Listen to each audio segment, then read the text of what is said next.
Welcome back to another weekly report of the Montreal Canadiens with hockey coach Franchise directly for the beautiful country of Thailand on amazing great Monday night, December 2nd, 2024. Okay, be ready, guys, because the house is full tonight. We have all this fun co-hosts going to talk about the Montreal Canadiens weekend, and of course, of the what happening with the Laval Rocket, the front player of the pipeline Montreal, and what is coming for the Montreal for the upcoming week. And it's fun news around the World Junior Championship 2025, the Team Canada roster, and the Four Nation roster for what it will be announced Wednesday about for the upcoming Cup in 2025 February and NHL. So a lot of things to talk about. Be ready. It's going to be a very busy show tonight until 10 o'clock p.m. First of all, we welcome everybody. Thanks for being with us. Moderator Luciano is in the house. RJ Calabro news update also with us tonight. Thanks everybody. 3 game only in NHL. The Devils take the lead 4-1 over the New York Rangers. And then we have the Blackhawks Toronto. Toronto lead 1-0 after 20 minutes. Estimated score is 6 of the season. A little bit later, the Dallas Stars are in Utah. And let's see what's happening there. We're going to give you all the information, what's going on in NHL tonight with RJ Calabro. So thanks for being with us tonight. Don't forget, please, to come back tomorrow night. Montreal return on the ice at home against the New York Islanders. And we're going to do Wednesday night, the Notebook show. And we have Frank's going to join us also Wednesday night. So a lot of things to talk about with Frank's. I think it's over 2-3 weeks. We did not see our co-host Frank. But tonight, guys, I'm not alone. They are all back with me. It was with me at the Turkey Awards. We have to welcome back in the house from Hawkesbury, from Toronto and Nova Scotia, Mr. Devin, Marco, and Enartap. Welcome back in the house.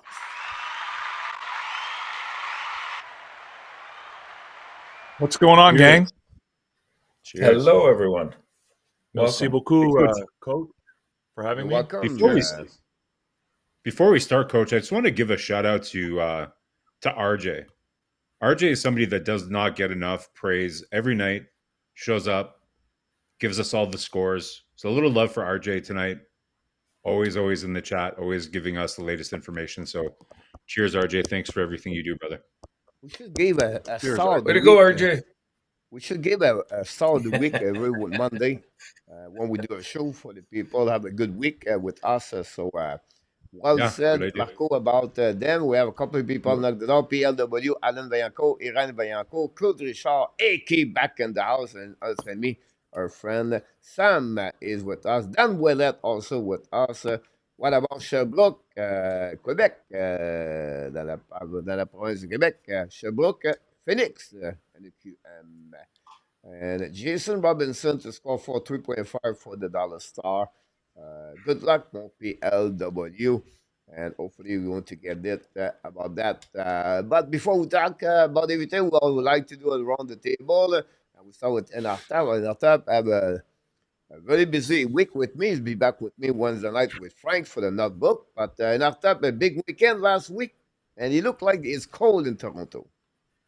Yeah, it's really getting cold. We haven't yet experienced the snow, but it looks like it's on its way probably Wednesday or Thursday. So not something I look forward to personally. As a matter of fact, I'm starting to hibernate for winter, getting the beard going. It's not a playoff beard, but a winter beard. We'll see. It's great to be back and talking about hockey, and hopefully a better week this week upcoming. Awesome, Mr. Enartap. We have a couple of travelers this week. We'll go to start with Marco. Give us a bit more what's going on for you for the upcoming week.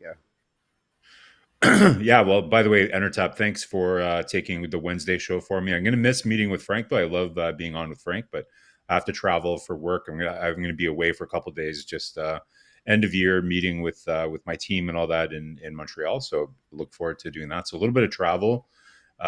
We're also going to be getting some snow here pretty soon too. So I always wait till the end to do all my leaves. Like I don't like doing leaves in chunks, right? Like I find it so frustrating to like you clear all the leaves and then there's a whole, and they're all back the next day. So I wait till the very, very end. I always kind of like fly really close to the sun, right? Like right before it snows. So I got rid of all the last leaves like last weekend.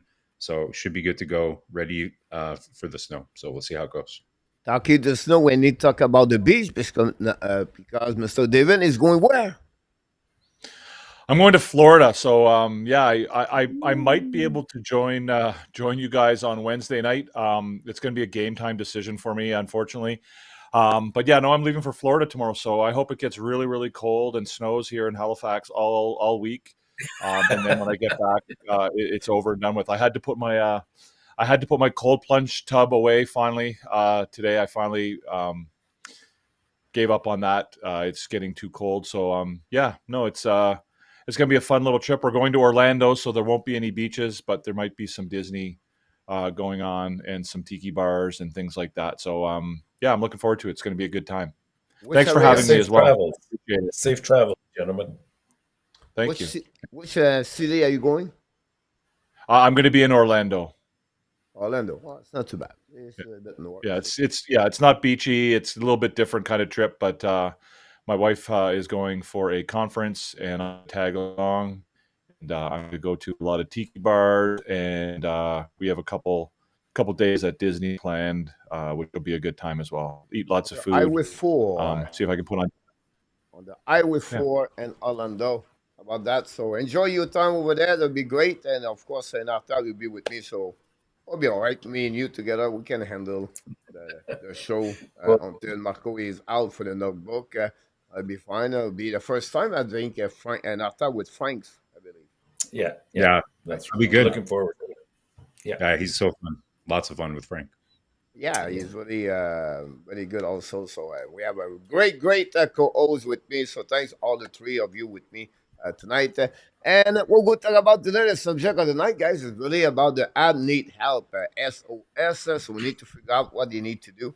And then the preview of the Four Nation team roster is going to be announced, I believe, Wednesday. I cannot remember the time, but look, it's going to be announced Wednesday by the NHL. Matter of fact, I think they already know the players, but it's just a question of time. So let's start with the Montreal Canadiens news of the week. Not of the week, but the last 24 hours. RHP, Joshua Roy, and Patrick Laine. RHP was sent down to Laval during the weekend. It was on the waiver. And most of us were thinking it was not going to be claimed. It was a situation. Nobody claimed RHP. And then Joshua Roy, he was also sent to Laval today by the Montreal Canadiens to open the door to put maybe for Tuesday night the number 92 finally going to play his first game with the Montreal Canadiens. Will be interesting. I'm going to talk about him a little bit later also during the show. But when you see that, Marco, what do you think about that situation for RHP? Coach, I was a little surprised, that somebody wouldn't have picked up RHP. Like you look at some teams like Pittsburgh in particular, that are kind of taking flyers on lots of young players. With the right situation, like he could be a productive bottom six player for a team. So good news for Montreal, I think, to have him go back down to Laval. They have lots of injuries there. Same thing with Hawaii. I think Laval's lost its last 3 games, right? So good to have him go back down. And for those who didn't see, Patrick Laine today posted on his Instagram, there is a picture of him at the Oratoire, the Oratoire Saint-Joseph, Coach, where the church where you're supposed to crawl on your knees or whatever to go all the way up. So he went to the church today and posted something on Instagram, hoping that I think it's like Father Reverend Andre or something like that will wish him good luck or something like that. So looks like he's definitely ready to come back. We'll see if it's going to be next game, but I think it's a little surprising about RHP, guys. What do you think? Did you guys think that somebody was going to maybe snag him? I don't. I didn't think so. I didn't think so that anybody was going to really snap him up because it's. I mean, I know it's not a high risk gamble for another team to pick him up, but it's got to be a team has other injuries and can accommodate him on the, I'd say, at best third line. but more likely the fourth. And right now, when I looked around, I didn't see any team in that type of need. So I'm glad that he passed through and nobody picked him up. And he'll need the stint in Laval to really sort of bring his game back, because he's been off for I guess it's got to be about 6-7 months now. So it's a long time to be out. Steven, any comments on Yeah, Frank Wells? I'm not surprised he didn't get picked up. I thought maybe there was a possibility. I think it might be a situation of out of sight, out of mind. I think Marco is right that there probably are a couple teams that could use a player like him. But given that he hasn't played in so long, I think there's probably not very many teams that really have him in the front of their mind and really can remember, I guess, what he's capable of bringing. And I guess there's also maybe some doubt whether or not he can go back to that. Go back to that style that he once brought to the Montreal Canadiens. So, I'm not overly surprised about RHP. I think you're right. He could use the time down in the minors. I think it will help him. I'm not sure that there is a spot on the team for him long term. Maybe there is if some other guys don't pan out. Get hurt. But I mean, if things go the way that I think the Montreal Canadiens would like them to, I don't know that Raphael Harvey-Pinard is. I don't think he's. I mean, he wouldn't be a first choice. I mean, if a Nolan Beck doesn't work out, or if a Luke Tuck doesn't work out, or if 3 or 4 other guys don't work out, he'd be a nice guy to have. But in the long run, I have a hard time thinking of where he would fit into the Montreal Canadiens lineup of the future. And one other thing too is, doesn't he have a one-way deal too? Like he has a one-way contract, right? So it's not, probably makes it less appealing for teams to pick him up, because it's not like an AHL contract, so that's probably like, what is it, like 800, 900 grand. Last thing too, just on Roy, just listening to the kind of reaction across different media outlets today about how Roy did while he was there. A lot of like the analysts were saying that they felt that he didn't put any effort, that it was really disappointing, that he wasn't trying out there. I didn't see that from him. I thought, to be honest, that he was winning a lot of puck battles. Like he was definitely engaged. Like I think he was pretty responsible with staying on the right side of the puck. But maybe it was kind of like the opposite of his training camp. Like during the training camp, he was actually, a little bit more creative, producing some things, but he wasn't competing. And that's what they want to see from him: more pace, competing a little bit more. For this stint, though, for the 4 games, obviously he didn't produce, but I didn't feel he hurt the team. Like I think he was, like I said, he was winning some battles. Like he was going to the net, winning battles. And so I think he was probably so focused on that element of his game. But seeing him again at the NHL level, guys, I'm curious. Like, do you think, we all knew skating was going to be the biggest thing with him? Do you think his skating is going to really prevent Joshua Roy from really, really having a long-term NHL career? I'd like to comment on that quickly. I mean, I think that he definitely missed. I mean, this is another opportunity that he's missed to cement his spot on this team. I think they're giving him opportunities to do it. I think that he missed the opportunity. What I will say is that I'm very, very reluctant to comment about professional athletes' effort level. I think it's very difficult for us sitting, on the sideline, either on TV or even, live in person, to comment and say that a player isn't trying or they're not putting in an effort. I mean, I don't think we can tell that from watching from afar, and I don't think it's fair to denigrate a player like that, to suggest that they're not trying. I think they're all trying.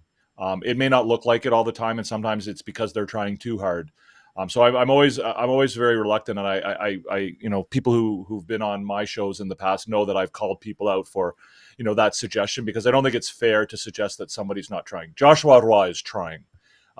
His effort level is there. He wants to be an NHLer. There's no doubt about that. Again, he's not getting the production, and I agree with you. I think this time around, I think that it was a case where he didn't hurt the team, but he also didn't help the team. He didn't sort of, you kind of want him to go out there and just put on a show and be that guy that everybody wants him to be and expects him to be someday. and cement that spot, as a bottom six forward, for the next 10, 12 years as a Montreal Canadian. He still hasn't done that, and I wish he would. But maybe it's just going to take him a little bit longer. And What about again, his there's competition. There's competition coming up behind him as well, right? Like right now, he's kind of in that sort of that gray area. There's maybe like him and Mayu are kind of in that area where they're guys that we expect to be part of the team in the future, but they're not quite there. But then you've got, sort of another generation, I wave? guess, if you could call it that, or another wave of guys coming up behind him who, and Emil Heineman has kind of surpassed him a little bit now. And then, coming up behind him, you've got Owen Beck and you've got Luke Tuck and you maybe have Florian Jacki and you've got some of these other guys. So, he's going to have to do it eventually. And hopefully, it'll be soon. And again, I just think the way I view this is that this was just another lost opportunity for him. It was another chance for him to cement that role. And he unfortunately wasn't able to. What about his skating, Intertap? Like, do you think that's really kind of what is maybe making it difficult for him to reproduce what we're seeing at the AHL level for him? Yeah, and it's also I agree with that. I agree with both of you there on the points you both made. I do think his skating needs to improve in order to be able to produce at the NHL level, and that's something I don't get overly worried about because I think it's something you can work on, even with trainers, and it gets you to that level. But I also agree with Devin. I think he's had a few opportunities now where he can at least showcase himself. But unfortunately, when he comes here, it's a much faltered performance compared to what he's producing at the AHL level. And I think as the new wave of players forwards come through, he's going to put himself into quite a predicament because there won't be hopefully there is, but I don't think there'll be a spot for him. We've seen already this year Heineman raised to that level and beyond. And you named a few, plus this year, depending who they draft, that player might be also one that, threatens for a position and possibly is. So could he become a trading chip down the road for some other team if they're trying to address a spot? I mean, time will tell. I hope he makes it. I like his attitude. I like the way he approaches the game. But some players, unfortunately, are finding the transition from AHL to NHL a little bit more challenging, or at least it takes longer for them to come around. Yeah, I think the skating is an interesting issue too, Marco. Just I'll comment quickly on it. Like, it's a skill set that I find quite interesting, and I follow quite closely all the guys who do the the draft analysis and the prospect analysis, and skating to me is a fascinating skill because they try to judge a player's skating based on like as if it's one single thing, right? Like to me, skating, there's a difference between being a guy who can skate really fast from one end of the ice to the other versus a guy who's like Lane Hudson, who has tremendous edges and can do things on his skates that other guys can't, even though he's not the fastest guy on the ice. Ivan Demidov, right? How long have we been told that he's not a good skater? But when you watch him play, he's rarely outskated. He often catches players. So, I think there's too much focus sometimes on, does the person have a traditional style of skating, right? Do they look like they're a good skater? Do they skate in that sort of that way that we want them to skate, or the way that we normally would teach them a textbook skating style? So, again, I guess I'm not answering the question whether or not Joshua Roy's skating will affect his ability to make this team in the long run. I always question that criticism of players when people say, when people say a guy can't, because they said it about Wayne Hudson, right? He's not a great skater. Well, no, he might not be an amazing skater from one end of the ice to the other. He's not Paul Coffey, but he can dance around in a phone booth like nobody, and it's I think that's a big part of skating as well. Marco, I think it would be safe to say he's not a fast skater, but he's a strong skater in many different ways. Like Yeah, go ahead. I think Kevin makes a good point. Like skating is not a monolith. Like it's not a catch-all. Yeah, Like yeah, so I totally get that. And if you hear closely kind of the feedback that he got at the end of training camp and even at the end of last year, it's all about pace, right? So to me, when I said skating, I mean what I notice is that he just doesn't get to where he needs to fast enough, right? To like I was mentioning before that he was winning battles. Like I think he had good sticks. He was on pucks. He was on the right side of pucks for the most part. But when it came to kind of keeping the puck alive, sometimes he's just not getting to the play as fast as he can. And to me, that's the big distinction between, say, him and Heineman, right? You can see with Heineman, actually, there was a cool graph that came out on X today, yeah. The Joe where they were Fresh, the Fresh. yeah, the Joe Fresh thing where they were showing Yeah. the top skaters or the skaters that have skated the fast that are under 23. And Heineman, I think, came number 8 in the NHL, for Fourth, under yeah. or number 4. Yeah. So he was right Yeah. up there, right? So to me, that's what differentiates somebody like Heineman to Roy. But Well, there's a Devin, difference. I agree. There's an interesting parallel there too, right? You talk about, maybe he's not the fastest skater in the world, but he, you can draw the parallel with Lane Hudson, right? So Lane Hudson's not the biggest guy in the world, and for ever since the Canadians drafted him, we heard everybody tell us that, well, that size is going to hurt him. Well, he has found ways. He's developed skills and techniques and strategies that he uses that compensate for his lack of size, right? He's not going to overpower a 6'4" power forward, but there's other things that he does. And Joshua Roy, if he's not going to be the fastest skater on the ice, he either needs to, work on anticipation, he needs to work on his reads, he needs to work on other aspects so that he can get there. He can make up for the lack of foot speed with, maybe having a quicker brain or things like that. So, he wouldn't be the first guy to compensate for, one skill set with another one. And I think, I think he's a very intelligent player. And like I said, I think he works hard and he wants to be there. So I have no doubt that he's capable of it. I'm not going to predict that he does or doesn't, but I think he's very capable of it, and it's possible. Just remember, this is the best league in the world, and you have to work every single day to fight to keep your job. And whatever you slow or fast, you have to go into traffic. You have to pay the price. You have to work the details of the game.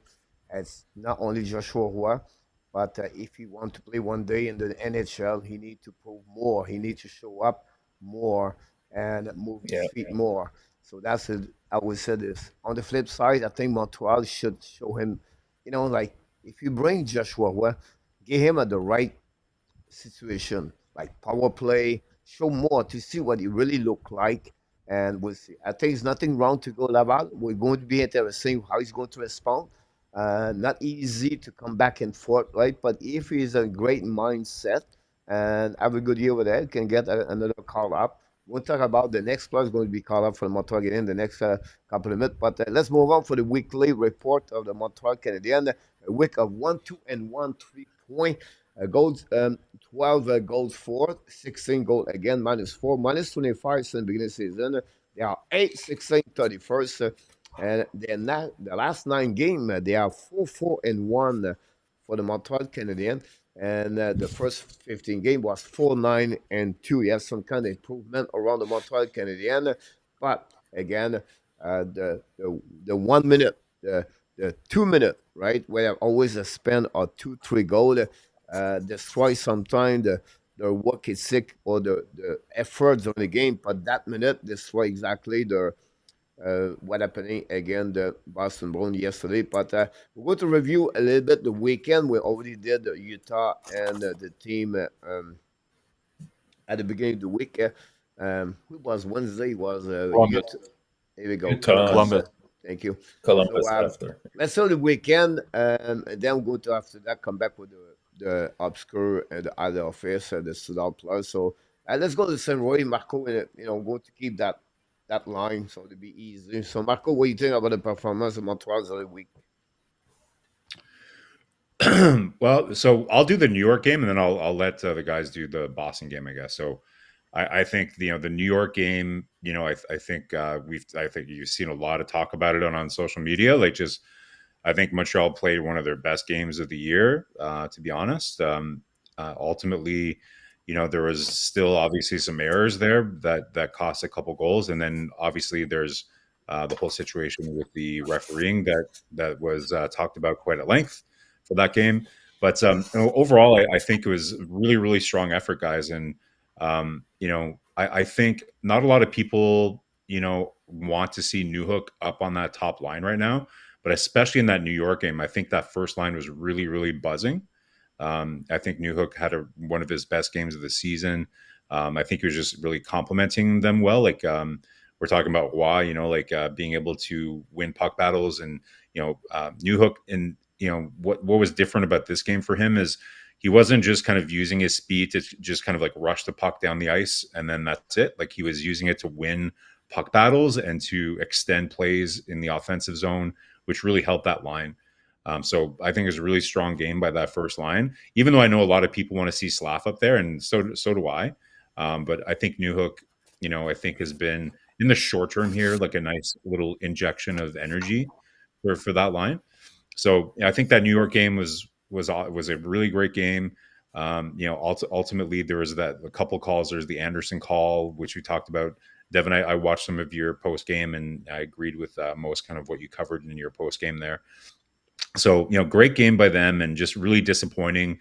So to kind of like teed up for Devin and Entertap, like it's kind of a deflating thing, right? Because you leave it all out there in New York, and then you kind of go into Boston, and you have to kind of deal with the whole kind of like celebration at the beginning and everything else. And I think overall, like the first part of the first period, Montreal did pretty well in Boston, but then it all kind of fell apart after that. For that, I think it was within 70 seconds, right, that they got those 3 goals scored against. So I'll leave some on the bone, some meat on the bone for Entertap and Devin to go through.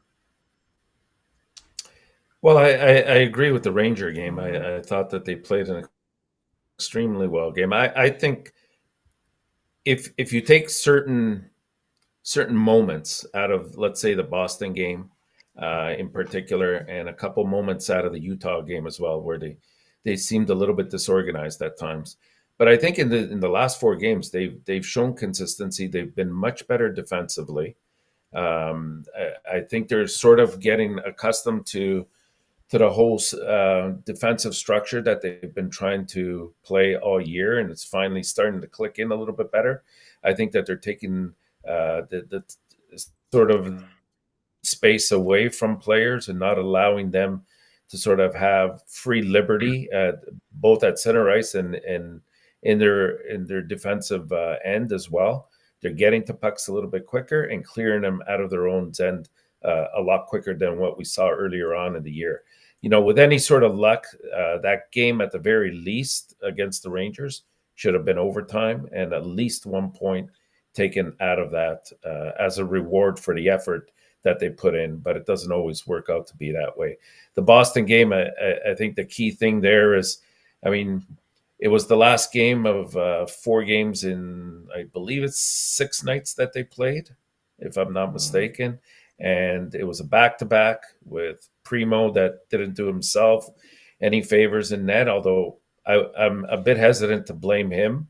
But, sometimes you need that key save at the key times just to sort of because what's been happening, I've noticed, is these games where they give up 3-4 goals in a row, it's sort of an avalanche. Like the one goes in, it sort of brings the team morale down. And I'm glad that Martin St. Louis did take a timeout in that Boston game and sort of calm the team down a bit. And you can see, I thought the second and third period for Montreal were well played by them. I thought with any sort of luck, they could have possibly come back and maybe tied the game. But it is what it is. This is part of what a rebuilding team is all about. You have to work through these things. You don't have the depth and the talent to counteract all these obstacles that come up along the way. And it's frustrating, but it's part of that procedure.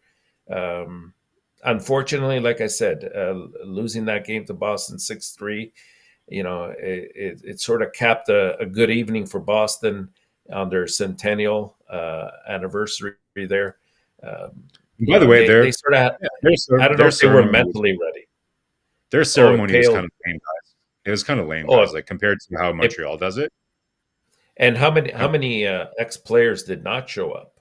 yeah, There Chera, no were Chera, no quite a bit. Chera. Yeah. Yeah, yeah. Anyways, that's besides the point. But I think they deserved a better fate than the 3 points that they received this week. Yeah, I think I agree with all of that. I mean, I think, for me, the last week was a good week. I think it was definitely a step in the right direction. But again, I think certainly the Boston game demonstrated the fragility, the emotional fragility of this team, and we've talked about it in the past, right? We've obviously beaten to death the whole, they're allowing goals in bunches and all of that. But again, it's a team that's young and emotionally fragile, and when things go badly, they struggle to sort of get back. I talk about them losing their shape, right? They're trying to maintain a shape, and then all of a sudden the shape collapses, and they by the time they get it back, they're down 3 goals. And that was certainly the situation in Boston yesterday, or on Sunday. Yesterday, yeah. That was certainly the situation in Boston, yeah. Obviously Primo, I presume we're going to talk a little bit more about him later, Coach. That he obviously didn't do them any favors either. Or himself. The Rangers, yeah, or himself, yeah, absolutely. The Rangers game, I mean, I don't know that we want to get into a great big long rant about officiating in the NHL. I certainly had my rant on Habs After Dark. I've been there, done that. I'm happy to see that other people are picking up on it in a scenario where Canadiens fans are being sort of poo-pooed as, oh, you're just bitter that you lost. That other people are actually recognizing that the refereeing was actually bad that night. Whether they're Canadiens fans or otherwise. So I'm happy, and maybe something comes out of that in the long term. But I think it was a positive week for the Canadiens this week. I thought a number of players, stepped up. I thought, Cole Caufield has looked incredible. Suzuki has looked really good. I guess a final note: I'm done with the blender lines. I'm so done with it. Like watching poor Agreed. Slavkovsky on the ice yesterday with Dvorak and Gallagher. And don't get me wrong, Gallagher's been great this year, but that's not maximizing your assets. That's not an efficient way. He's on a, like, not only have you put Slavkovsky on a line with Gallagher, now you've taken Gallagher away from Anderson, who to me is one of the reasons why he's done as well as he has so far this year. So when you blender the lines like that, I know that you're trying to find, lightning in a bottle somewhere, but you're also taking away things that have worked, right? So we know that Slavkovsky, Caufield, and Suzuki work, but we've broken that up, right? We know that Gallagher and Evans and Anderson work, but we've broken that up in an effort to find something somewhere else. And it's just, I'm so done with it. And I'm hoping that with Laine's return, it will bring some sanity back to the situation, and that that Marty St. Louis will bring, the lines back together the way they're supposed to be. And hopefully they'll play well enough that he won't feel compelled to have to tinker with it again. Because again, I've never really seen a scenario where a coach has thrown the lines into a blender and it's actually it's worked out for the best. It never happens. I get that you feel compelled to do it, but it never works. It just never works. It's about getting chemistry. Yeah, well, and that's I the think thing. You have chemistry already. You've got chemistry, right? Right. So you're looking for chemistry in one spot by breaking up your chemistry in another spot, right? So you had chemistry with Gallagher and Anderson and even Evans, and I get that Evans was playing really, really well, and you felt, well, let's reward him by moving him up the roster, but now you've broken that up, and now you've got, well, Slavkovsky hasn't really played that badly, and honestly, one of the reasons why his production isn't there is that he's not playing with line mates that are putting him in a position to succeed, right? Like his numbers are good. He's on pace to have more points than he did last year. We talked the other night about the fact that he's first on the team in expected goals percentage. He's doing positive things on the ice, but it's not helping him to be on a line with Christian Dvorak and Brendan Gallagher. So like his points would certainly be production would certainly be better if he was on the first line. I think we can all agree on that. Yeah. Two things, Coach. I know I can see you want to move on, so I'll be very quick. So we let's save that debate for whether we think Slavkovsky's played well this season. I think that's a whole other iceberg that we can explore. But one other thing I wanted to just point out that I questioned, since we're talking about questioning a little bit the lineup and how it's put together. Does anybody else understand why they have Matheson and Hudson playing together as a pair? I don't think that's a good fit, guys. I hope they move off that. You have your two best puck moving D on the same pair. First of all, you can already see that Matheson was kind of already struggling a little bit, and I think he's obviously still dealing with some kind of injury. So whatever it is, if you're going to put somebody else other than Savard with him, let's try Gouli. You can keep Gouli on the left and put Hudson on the right. He already is all over the ice anyways, guys. It's not like he really stays in one lane anyways. So I would maybe try Gouli with Hudson, but whatever it is they try, I think we can. You've broken up Jack Guy and Struble, who've looked really good together, right? Yeah, yeah. He had a good game. I think they put good together. Yeah. I think at the Jack end Guy of and the day, Savard look pretty good together. when so back to Devin about what he's thinking, I think that showed to me the players step up when you split them. Look what happening with its three new line. You see players step up. Jake even consider performing whatever you put around him. You have Cole Caufield. Bring me player. I'm going to consider performing. I think that show what they look like without their teammate around them. I think this is what the challenge Sarkowski said. Whoever play with me, I need to move. This was a really bad game of Sarkowski yesterday. This one, in my opinion, this is one of the worst of the season for Sarkowski. It was no fun to him at all. Slow, not back checking, sliding on the ice couple of times from the red line to the back checking. Look around to see what I'm going to get.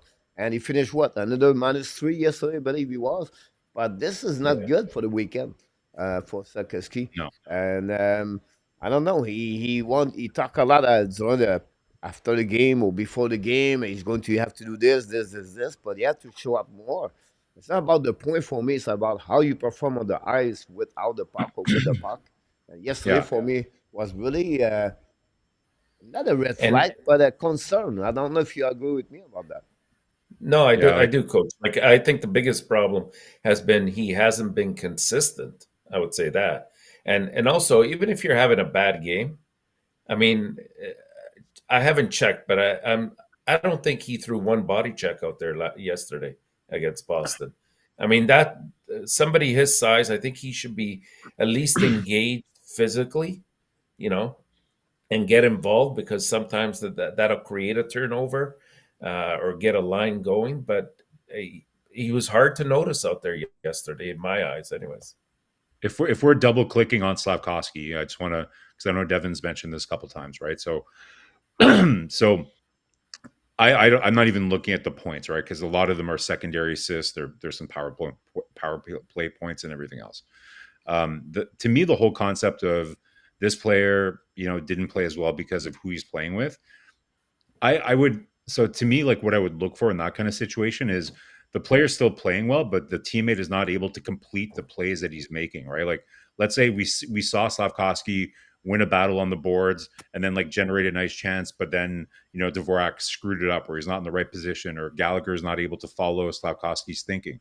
But that's not it at all. I think, to me, the sore thumb on that line was Slavkovsky, not Dvorak and Gallagher. I think Dvorak and Gallagher were still buzzing pretty well in that game. It was really Slavkovsky that was the one that wasn't really pulling his weight on that line, in my opinion, eye test wise. So, and again, there might be underlying numbers there in terms of expected goals, Evan, but just the eye test, right?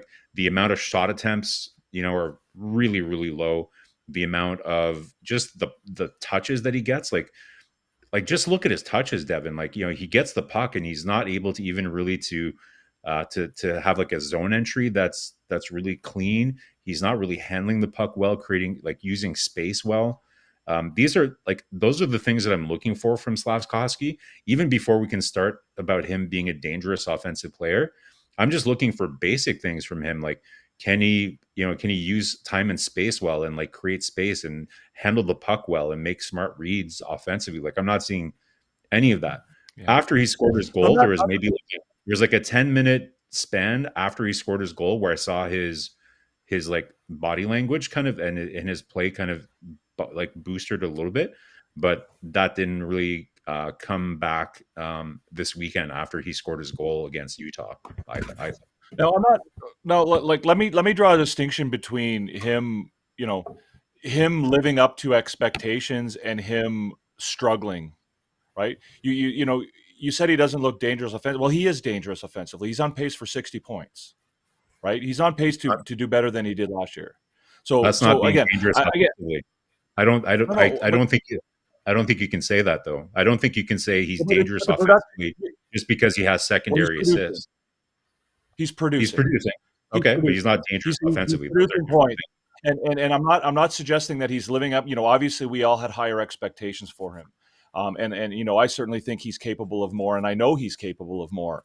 But again, the suggestion that somehow he is an anchor on this team and that he's pulling them backwards, I just don't. I don't buy it. I don't see it. I don't see it in the stats. I don't see it with my eyes. And I think that him being on the ice with Dvorak and Gallagher, and you can say that he was the sore thumb or the missing link on that line. I don't agree with you. Him being on line with guys who are that, offensively.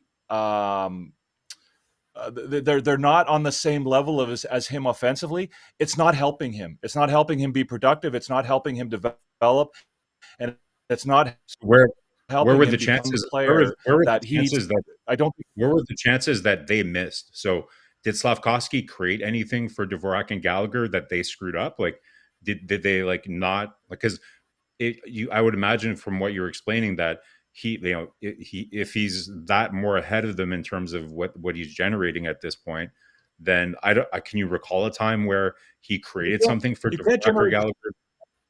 You can't generate chances for these guys when they're 20 feet behind you. And again, I'm not suggesting that that's what's going on, but they're not setting him up for anything, and he's not setting them up for anything. They play a totally different style of hockey, right? Those are two basically grinders playing with a guy who's offensively talented, and just because he's not setting them up and they're shooting the puck wide and when they've got an empty net or he's not giving them tap ins at the side of the crease doesn't mean that they're not made to play with each other, right? You're not going to put Wayne Gretzky out on a line with a bunch of bums. Now Gretzky's a different story, obviously, and it's not the right comparison. But the fact that he's not setting them up, I don't think is an indication that they that he's the weak link on that line. Why aren't they setting him up? Dvorak is the centerman on that line. I think that they're just not suited for one another from a perspective of their not just their skill offensively,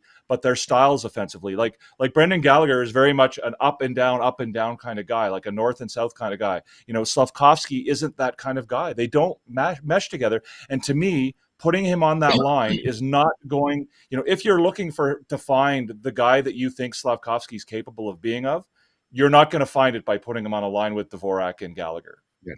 No. So Devin, on the long term, so I'll let you clear up the trees after their Anatap, but ultimately I agree. Like long term, it's not like he's going to play with Dvorak and Gallagher, right? But even in the span of 7 or 8 games that he played with Doc, same kind of thing, right?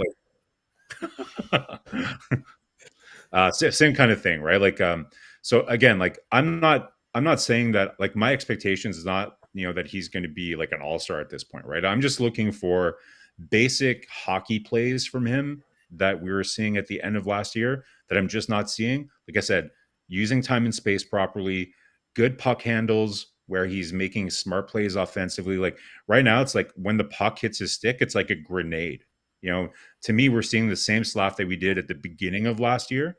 So for me, when I hear you say so far Slav has been pretty good, That just doesn't compute with me, right? Like in terms of what we're seeing on the ice.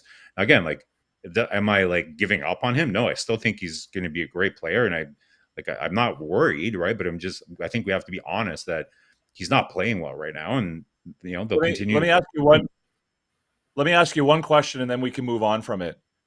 If Juraj Slafkovsky at 20 years old has the best expected goals against on the team or expected goals for percentage at the end of the year, and he has 60 points, has he had a good year or a bad year? I mean, take the eye test away from it. You haven't watched the game. You're just looking at his numbers at the end of the year. He's around a 58% expected goals for percentage, tops on the team, and he's put up 60 points. Are you happy with that? 60 and he's points, played on a sure, line with everybody. He's been on a different line every game. Yeah, I think that's what we sort of predicted. How many goals? How many goals? Doesn't matter. Well, let's say again, the goal numbers are way down. Let's say it's 10 goals and 50 assists, or 15 not goals good and enough 45 for me if you have only 10 goals. I would tell you one reason, and then you can add more. But it's because if he play on power play, unit number one, and he does only 10 goals, you have only 3 power play goals during the year. I think it's not good enough for me. But again, it's not about the point as such I'm looking for. Is how he play without the puck, how he's back checking, how he play physical, how he drive to the net, how he create playmaking, how he play driving, and I can go all the way like that. So this is what I'm looking for Sarkowski to judge him at the end of the year. Finish with 53 points or 62 points. For me, it's not what I'm looking for. It's really what he, as a 20 years old guy, it's a little bit like Lennartson and Marco Inartap, David. He finished with minus 26. It's not matter for me to minus 26. It's how he progressed on the season, how he become better with the tempo, the pace, and the NHL. This is what I'm looking for, Sarkowski. How he can adjust now his game without the pocket. This is the most for me concern about him right now. Is on defensive zone coverage, he's lost. Defensive zone coverage is not back checking him hard. He's not drive to the net. Like yesterday, I 2 times, maybe 3 times, I see him sliding and gliding, guys. It's not good. Yeah, It's not good he's about not that. That's hitting. my concern He's not about it. hitting. He's not shooting. I mean, I think that there's middle road here with what you're both saying, and I can see points from both ends. For me, he dearly misses. Right now, he's playing it. He's playing. He's trying to do too much, in my opinion, and why he gets rid of that puck right away. There's a sense of insecurity that he's going to make a mistake.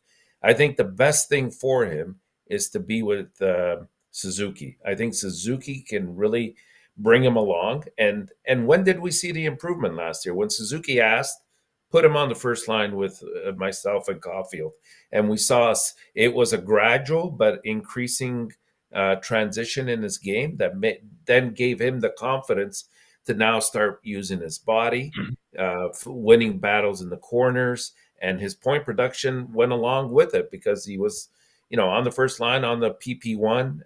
And I think it goes back to what you were saying earlier, Devin. Let's not mess around with that first line. I think they have something that they know that is very good. But guys, keep it that way. Just one thing on that, guys, like we don't have all the information, right? But why do you think they removed Slafkovsky from that line? You hear a lot of times people say, well, you can't just kind of hand first line minutes to someone just because of their first overall pick, right? We don't know this for sure, right? I don't want to speculate, right? But could there be a reason why they took him off the first line? Maybe it wasn't just to get Kirby Dach going. Maybe they felt he didn't deserve those first line minutes because he wasn't playing at the same level that he did last year, right? It's maybe not easy to answer to you, but I will say to you, if you're listening, always Martin Saint Louis. It's about his making decision about Sarkowski with the puck example where he should be knows what is the best option. Martin Saint Louis talk always, you have to use the puck as your best option they shoot in front of you. And sometimes And how's that working out? that's what happening to him. He got cut the puck and intercept the puck again this week, I believe it was, and then you have a goal. You not to use the turnover blast at the to blue dump line. the putting the puck. It's not only Sarkowski, by the way. When I said that, that's the reason Martin Saint that would piss him the most is because the decision making of the players. I think that's That's the reason how's behind that he got working out? dropped from first to second, third of the line, four line, Marco. So, but how's that working? Like, name a player on the Canadiens this year that got put down the lineup because of whatever, and it turned out positive. Well, he's not Like, a did forward. Slavkovsky He's not a improve forward. by going down the Well, lineup? Did Doc improve? let me answer your question. So it's not a forward, but Arbor Xhekaj is a good example as a defenseman, right? So they did a couple things. They managed him. A lot of fans were really pissed off about how they were managing Xhekaj and everything else. And now we're starting to see the dividends of that a little bit. Like they scratched him a couple times, but now it seems like Xhekaj's out of that rotation, right? He's playing. He's the guy. He's basically the fifth defenseman, and his game is stabilized, Totally right? different So scenario. how so? Totally different scenario. Like the reason why Xhekaj was taken out of the lineup was because he was struggling learning the new defensive system, and he was having trouble with his reads. So they put him in the press box for a couple games so he could sit and watch the game from the stands with a coach who could point out the reads to him. Right? It wasn't Yep. they And weren't benching him because they it was a punishment. They were benching him because they were coaching him. I didn't say it was a. That's what I'm saying about Slavkovsky too, right? Is not saying that they're punishing Slavkovsky, but maybe part of their development plan for him. Again, do I agree that especially now that Laine is going to be coming back within, we don't know when, but when he comes back, they might use that opportunity to put Slavkovsky back up there. I'm just saying that we don't know all the reasons why. Like, we might read into the fact that they moved Slavkovsky to get Doc going, and if that's the case, then okay, maybe it was you can debate whether that was the right experiment to do, and we saw that the results weren't there when they tried it. But there could be other things too, right? Like maybe as part of their development plan, they felt that he needed to take a step back and play less minute or do something else, right? So we just don't have all the information to understand why they did that. Oh yeah, we never. But I'll agree that never have all the information. And it's all about a confidence, right? Like going back to Xhekaj, I think it was also about discipline aspects of his game, and he's become much more selective. He's now using his body a lot more. He's hitting and taking man out, and we've seen that. It's about as you feel more comfortable, you get more engaged in the game as well. So I expect the same thing with Slavkovsky. I agree, Marco, that with Laine coming back, it opens up that opportunity to solidify those lines a little bit more and not throw them into the proverbial mixer and just throw out different lines. And that will help down the road. You bring up a good point, Marco, too. Like, we don't know everything that's going on. And one of the things I'm very confident in is that all of these moves that we see from the outside are being complemented by very strong communication from Marty St. Louis. He's not moving Juraj Slavkovsky down to the third line and just saying, you figure out why I'm pissed off at you.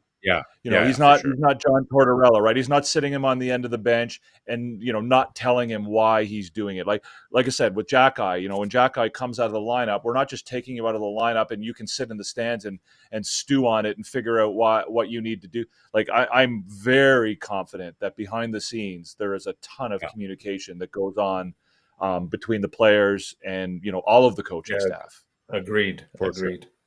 Yeah. Hey, we finished that segment by agreeing. I still have 11 more, so you'll be with me until 1 a.m. If you're not talk too much right now, I will be very worried. I'm going to be worried about it. I haven't said anything. All right, and up top stood out and then obscure and at the office. Montreal Canadiens. For all four games or just the weekend? Well, for all four games. Yeah. Okay, if we're going all four games, there's a couple guys that really stood out for me.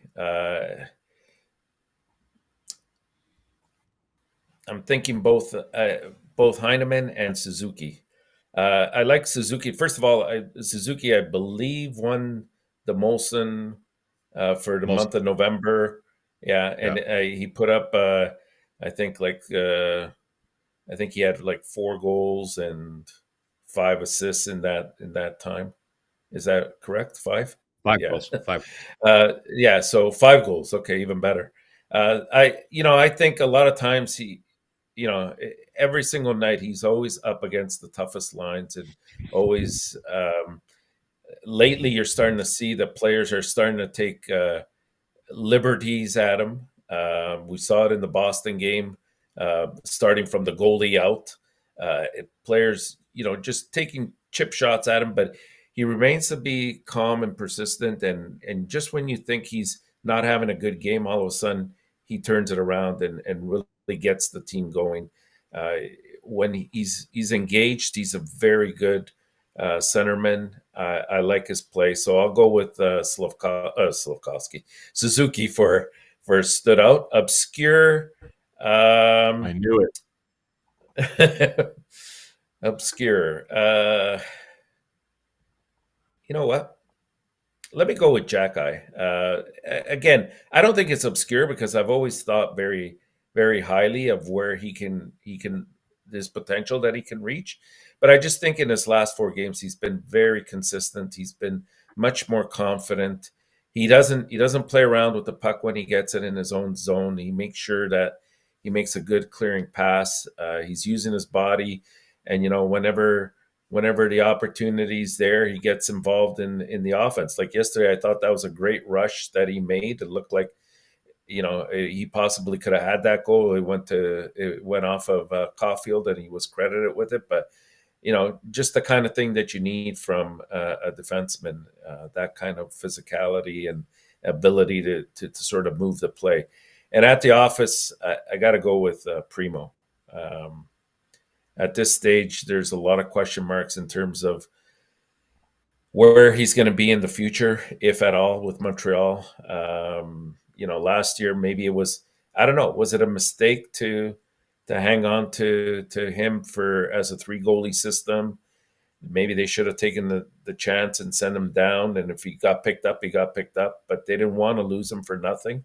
I get the rationale behind it, but history hasn't been on his side in terms of how that's played out, especially when you see Allen in New Jersey this year and he's performing much better. Now, you can make the argument he's got a better team in front of him, of course, Yeah. and that's valid. But would an experienced goalie be better than a rookie goalie? Marco. I'll make this quick. So for me, stood out. I'm going to go with Caufield just because I think a bit of a renaissance for him. Like he had a bit of a cold streak and not just the goal scoring, but I think his overall playmaking has been pretty good. Overall, like I think just the lessons that he learned last year, just his overall game, I think has improved. And now he's added the scoring back.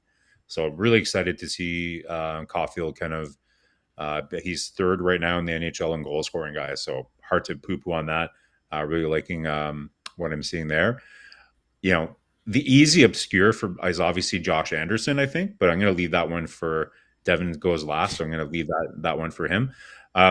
For obscure, I'm going to go Alex Newhook. I kind of mentioned earlier.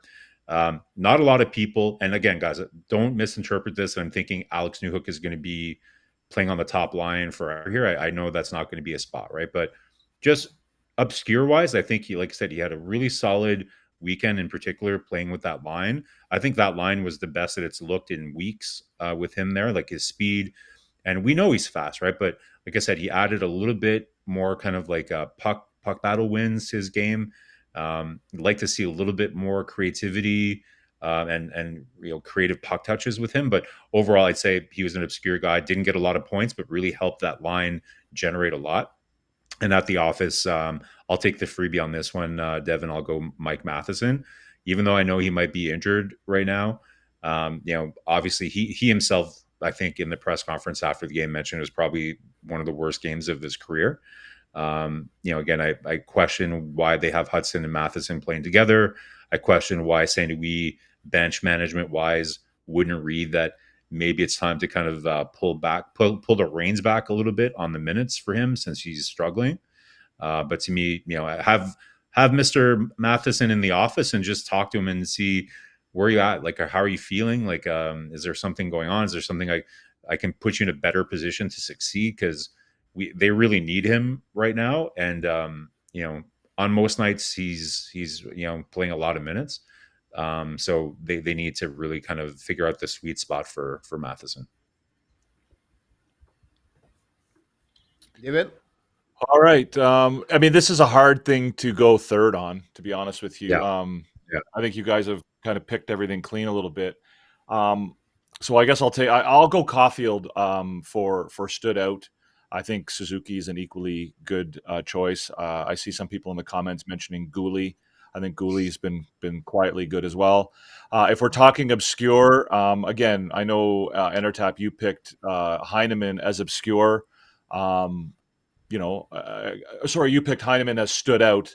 I don't know whether we consider him to be obscure anymore. Maybe you could put him there, but again, the obvious choice I think is clearly Josh Anderson. And for at the office, I mean, I'm going to have to go with Caden Primo, but maybe I'll take my time here to say to tell. I've been in a lot of debates with people over the last little while about will Caden Primo clear waivers if they put him on waivers? If he doesn't, what are they going to do? Like I think a lot of people are very flippant and very easily say, "Oh, just put him on waivers." Well, it's not as easy as that, right? I mean, if he goes on waivers, will he get picked up? Well, everyone says, "Well, no, he won't." But we just saw a trade last week that involved Justice Annunen and Scott Wedgwood, right? So these are the kinds of goalies that are being, coveted by other teams, right? So the idea that there's no way he would ever be picked up on waivers, I don't think is there. Do I think he will for sure? No, absolutely not. But I think there's a possibility there. And I think that the Canadiens are smart enough to know that if he does get picked up on waivers, they need to have, a plan in place to replace him, right? If Dobesh comes up and they put him on waivers, well, who's going to back up? Who's going to back up in, Hughes? Hughes will be the starter, presumably, but I mean, you never really envisioned him being a starter. And, are you going to bring some guy up from the East Coast League? Who do you have under contract in the East Coast League? All this stuff, right? And the other point I want to make about Primo that I actually was an interesting Mark Dumont was telling on he's with Andrew Berkshire and they do the Game Over Network. And he was telling a story that I hadn't heard before about how when Primo was at in university, Northeastern, I think he went, was he in Northeastern? Yep. That Marc Bergevin basically enticed him to leave school with a promise that he would be the backup on the Montreal Canadiens, and basically said that if you leave school, we'll put you in Laval for a year, and the next year you will be with the Montreal Canadiens. Now that promise obviously doesn't carry on anymore, but it's an interesting thought process for those who are sort of easy to sort of, pardon my language, shit on Caden Primo, right?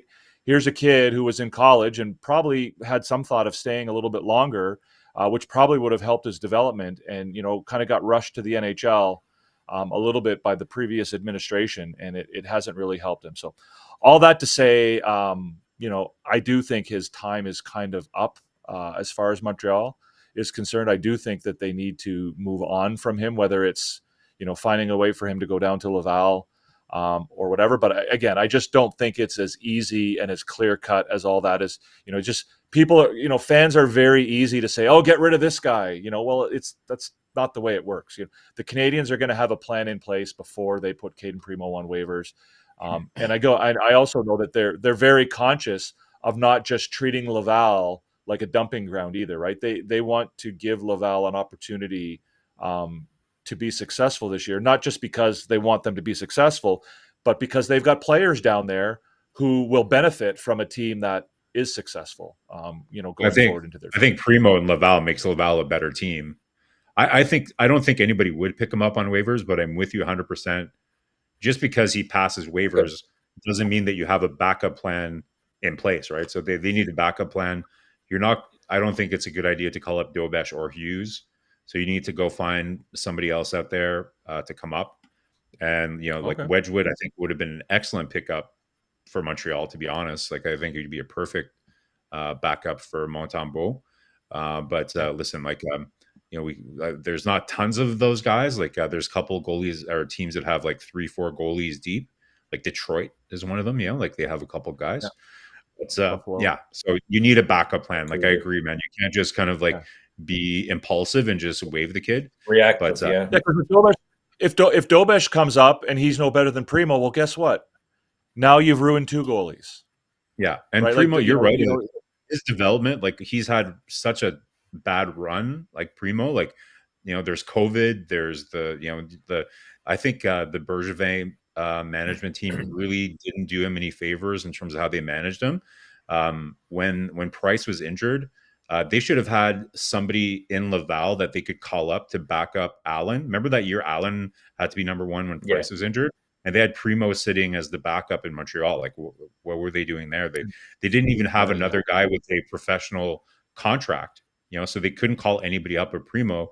And so Primo should have been playing games in Laval. So I think Montreal, it's not just all of Hughes and Gordon, but the historically his development has not went super well. Some of it is his fault. Some of it is just circumstantial.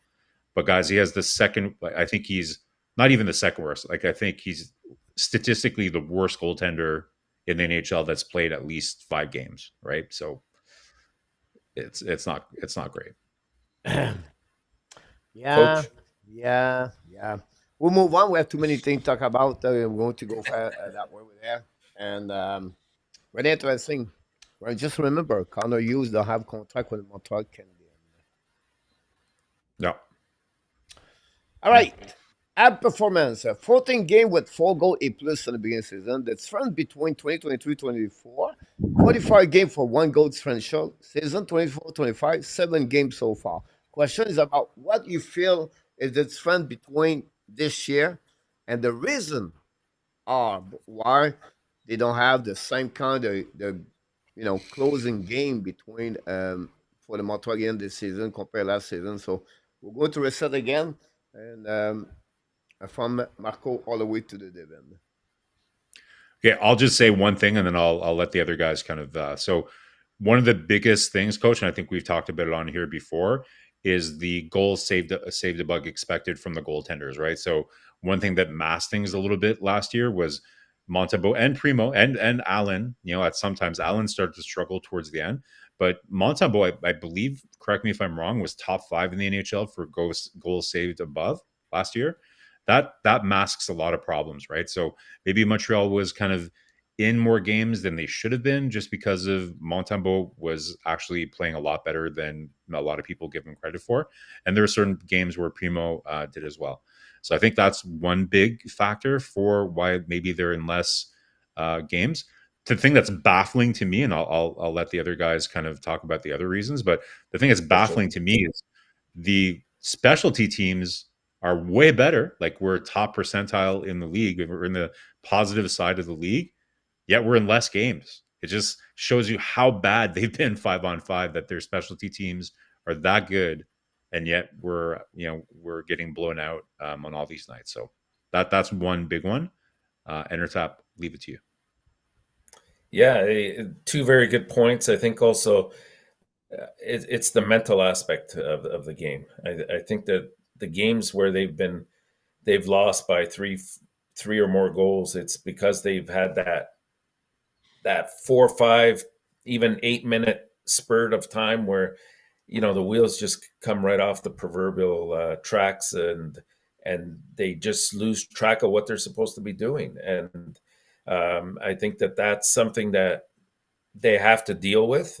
We saw it again yesterday with those 4 goals 3 in the first period where, you can blame Primo, but like I said earlier, I don't think it was totally on him. I think that the team let him down in terms of coverage, especially that I think it was the 3rd goal that Charlie Coyle scored. There was absolutely no one there to defend. Even the first one that McAvoy scored, he came around the net, like nobody even got near him. And Primo, didn't help his case because he slid right out of position in the opposite direction to give him that. So for me, it's a lot of it is mental.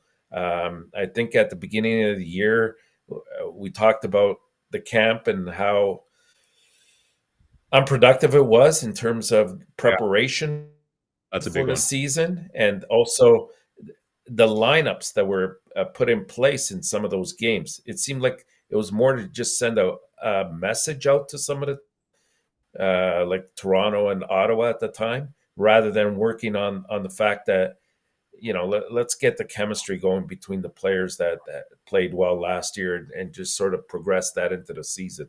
So those have been the biggest things. Maybe you might want to throw in. I don't think it's the case now, but at the beginning, it was more the case. The defensive structure was a bit of an issue as well. But like I said, I think in the last, I'd say 7-8 games, they've looked much more sound in that aspect. Before I answer, I'm seeing over in the comments references to Steve Penny. I, as a 51-year-old, will not abide by any negative talk about Steve Penny. And while I agree that his career numbers are less than spectacular, if you're 51 years old, Steve Penny will always be a Montreal Canadiens legend. I don't know how old the rest of you guys are, but if you're 51 years old, Steve Penny will always have a special spot in your heart as a Montreal Canadiens fan. I want to say that first of all. As far as why this is happening, I think there's a couple of reasons. I mean, you guys have pointed to some of them. I think one of the reasons for me is that the philosophy with the team has changed. I think that Marty St. Louis is kind of throwing the players to the wolves a little bit more this year and sort of forcing them to grow up, kind of, if that makes sense. Like they're being told now, we're going to learn how to win, and they're not being as sheltered and they're not being as protected the way they were last year. The defense is a lot younger. Kovacevic, I mean, again, I'm not going to dispute whether or not he should have been moved or not. I think defensively he was very good for this team last year. I think I am safe when I say I think he was the only defenseman on the team that was had a plus minus above zero. Plus So 7. again, I'm not suggesting that they shouldn't have traded him and that was the wrong move, but again, I think him going is an issue. Monahan, I think, is obviously a guy who they're going, who they're missing. But again, to me, the biggest issue is that they're not sort of being protected in the same way as they were last year, and the team now is sort of like, go out there and figure it out. And that's why I think we're seeing some of that emotional instability and that emotional fragility a little bit. It's why you're getting those, 2, 3, 4 goals in a row. And you're getting, blowouts as opposed to sort of, overtime games that they or 1-goal games. So, again, I think, Monahan, if you want to look, a guy, you've got a 20-year-old rookie who's playing 24, 25 minutes a game, right? You didn't have that last year, right? Gooley obviously played a really big role, but, you've got Gooley this year, but you're adding on to that, you've replaced Josh Harris and Jonathan Kovacevic with Lane Hudson, who, don't get me wrong, I love Lane Hudson, but when you got a young kid like that playing 25 minutes a game, it's, you're going to give up goals, and he has. And coach, like last thing before you move on, like this, like, if you remove October from this, I think November is a better snapshot of what it's going to look like the rest of the season. October was an absolute, like, just shit show, right? Like, and to Intertap's point, that was off the really terrible training camp, and St. Louis was screwing. He added some different elements to their defensive zone system. But if you just look at November, I think it's closer to what we saw last year, and I think we'll get closer to seeing what we did last year in terms of 1-goal games. Coach, before you move on, just one question for all of you. Do you feel that the next stretch of 7 games will be the telltale of where Montreal will end up this year? And by that, what I mean is, I think if you look at all 7 games, 7 or 8, I can't remember. I looked at them today. I think they should come up with about 5 victories in those games. Again, maybe I'm being too optimistic, but I think if they can't reach at least that level, it's going to be a longer year than we anticipate. And if they can reach that, then it's not going to save their year, but at least it'll put them a little bit more in respectability aspect of where they are now. Well, I think what those 7 games will also do is it'll be a demonstration of how they respond to Patrick Laine returning to the lineup, right? That's sort of been the easy excuse that, we've always had it, oh, it'll be different when Line comes back. Oh, it'll be, like that. We're struggling because Line got hurt. If the next 7 games will show us whether or not Patrick Line is going to make a difference or not. Whether it's because he's producing, or if it's because he sort of stabilizes the top 6, or if it's because even if it's just a morale thing. I think the next 7 games will show us whether or not essentially when Line comes back, they're healthy, right? They're back to full health. I mean, obviously there's a couple guys who might have little injuries here and there, but for the most part they'll be back to the full roster that we expected to have on the opening day of training camp. Will be available to Montreal once Patrick Laine is back in the lineup, and so that'll be the opportunity for them to show this is what we could have done if we had our lineup from day one. Awesome. Marco, I go with you. Goaltender. The problem is right there. This the goaltender last year, guys, give you a bad overview of the Montreal Canadiens because they were saving so many goals where they was supposed the puck was in the net. Montreal would maybe lose more game like 5-1 or 6-2 or something like that, and then you go with the bad performance overall in Madison and Savas in the beginning of the season as a defenseman, unstabilized the core of the defense of Montreal Canadiens. And this is a problem for the Montreal. At the point, like the line, they try to match up Marco like Madison Hudson or Hudson Savas was supposed to be the match, the pairing where we helping Len Hudson. It did not turn around that way. That's complicate the situation for Martin St. Louis. That's the reason compared last season. So let's move on, guys, on that one. Montreal Canadiens, Lane Hudson over Mike Madison on the power play.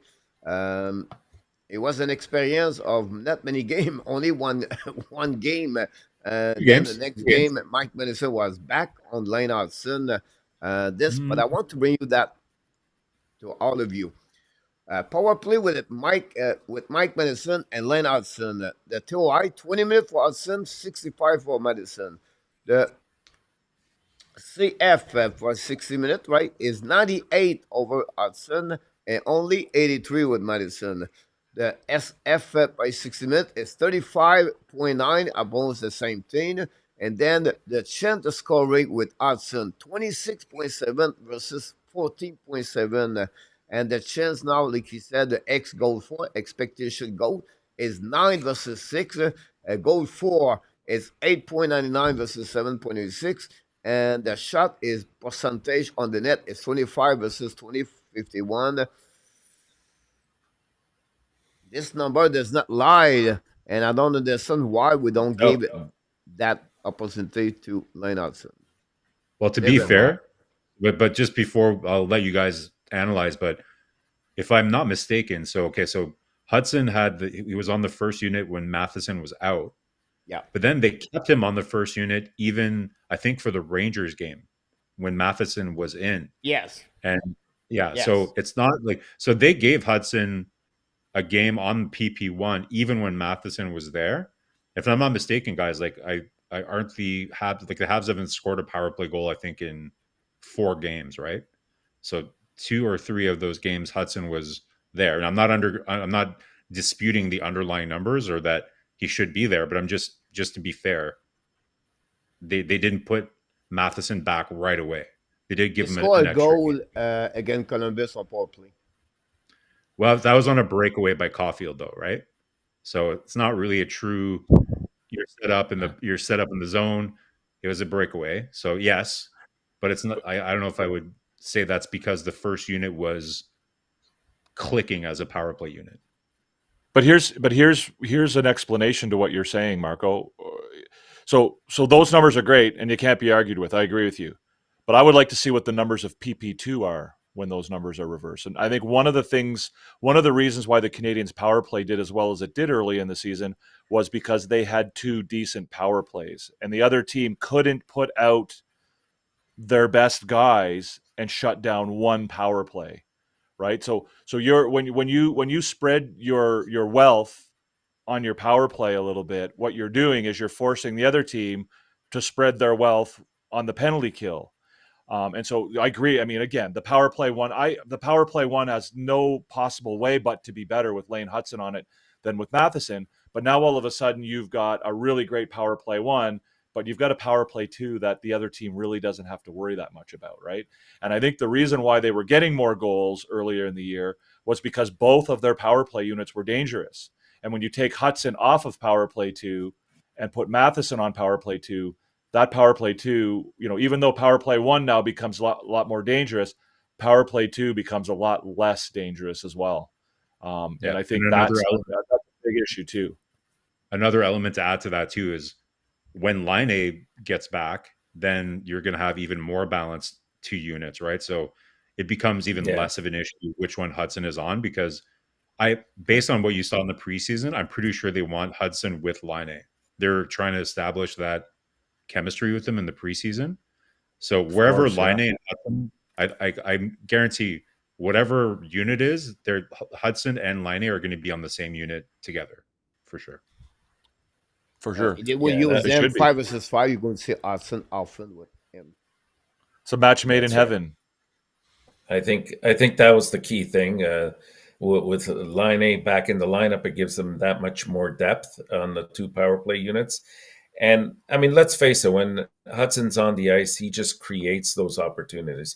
Like, he makes space for himself, and he draws so much attention to him that it opens up other players. And he has a very good first pass all the time. Like, he rarely makes mistakes with that. He's made a couple, of course. He's a rookie, but to be expected. But for the most part, he makes tape-to-tape passes. And if you got somebody, whether it's Caufield, Suzuki, Line that's going to receive that puck, it's going to go in. And, with even Heineman on the second power play, it's going to be very, very effective.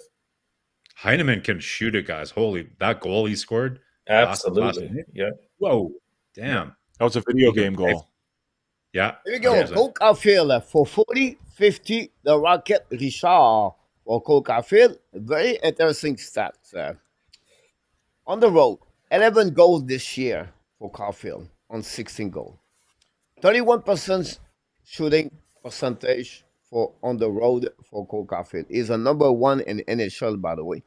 5 goals he did is on the back-to-back game. Montreal played 4 times this year. What is the reason behind that? But we know it's very hard to score on the road. It's not like an easy thing to do. And he consistently performing like this. Second game, guys, it's very hard to play a second game. You're already 5 goals on the 16 goal there. So a lot of great things about Cole Caufield. And I think for me, it's I don't want to say that because it's not over yet. But the season Montreal right now, we have nothing to talk about. Over effect is negative because they don't play the level we expect. Now tomorrow will be fine to be at Patrick back. But again, he's not score 6 goals tomorrow night. He have to take a couple of weeks before he find his shape. But it would be another way to talk about. By the end of the year, in February, at the trade deadline, that's what we're going to talk about. Cole Caufield, raise or the chase of Vincent D'Anfos, 40 goals, and possible of Stéphane Richer. Many of you are 35 years old and younger, never see a player score 40 goals with Montreal Canadiens. It's crazy when you think about that. It's shocked my mind. And I think that would be a good way to finish the year, change the bad thing happening when Montreal talking about maybe Cole Caufield. Can he raise the Rocket Richard trophy? We never know. But this is really where he is right now, Cole Caufield. So let's go back again, Marco. What do you think is chance, or what you feel is not going to happening, whatever it is?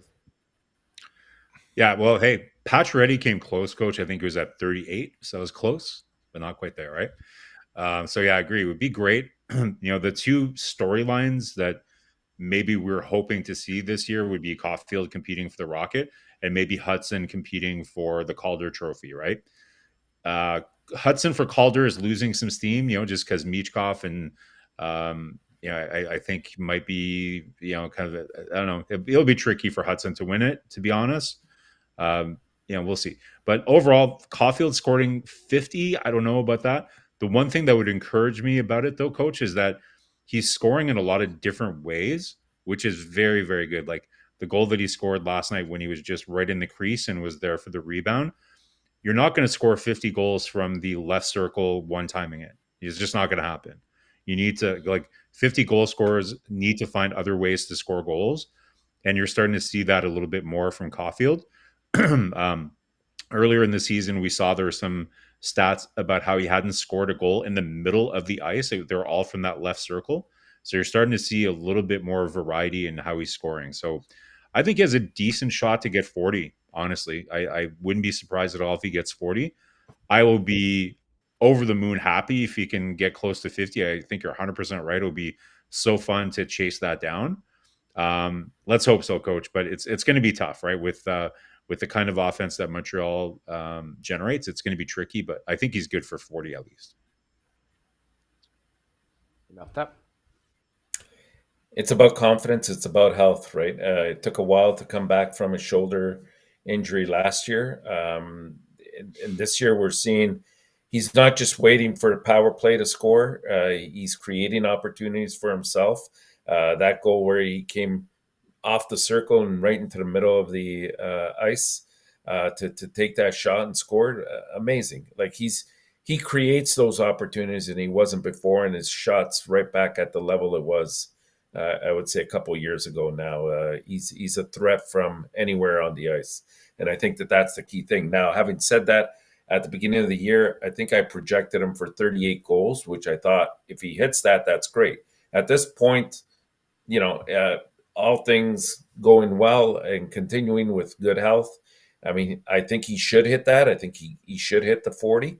I would be ecstatic if he hit the 50. I think that would be something definitely to celebrate. As you said, Coach, we haven't seen that here since the days of Richer last. So it would be a promising projection for the future ahead for Montreal.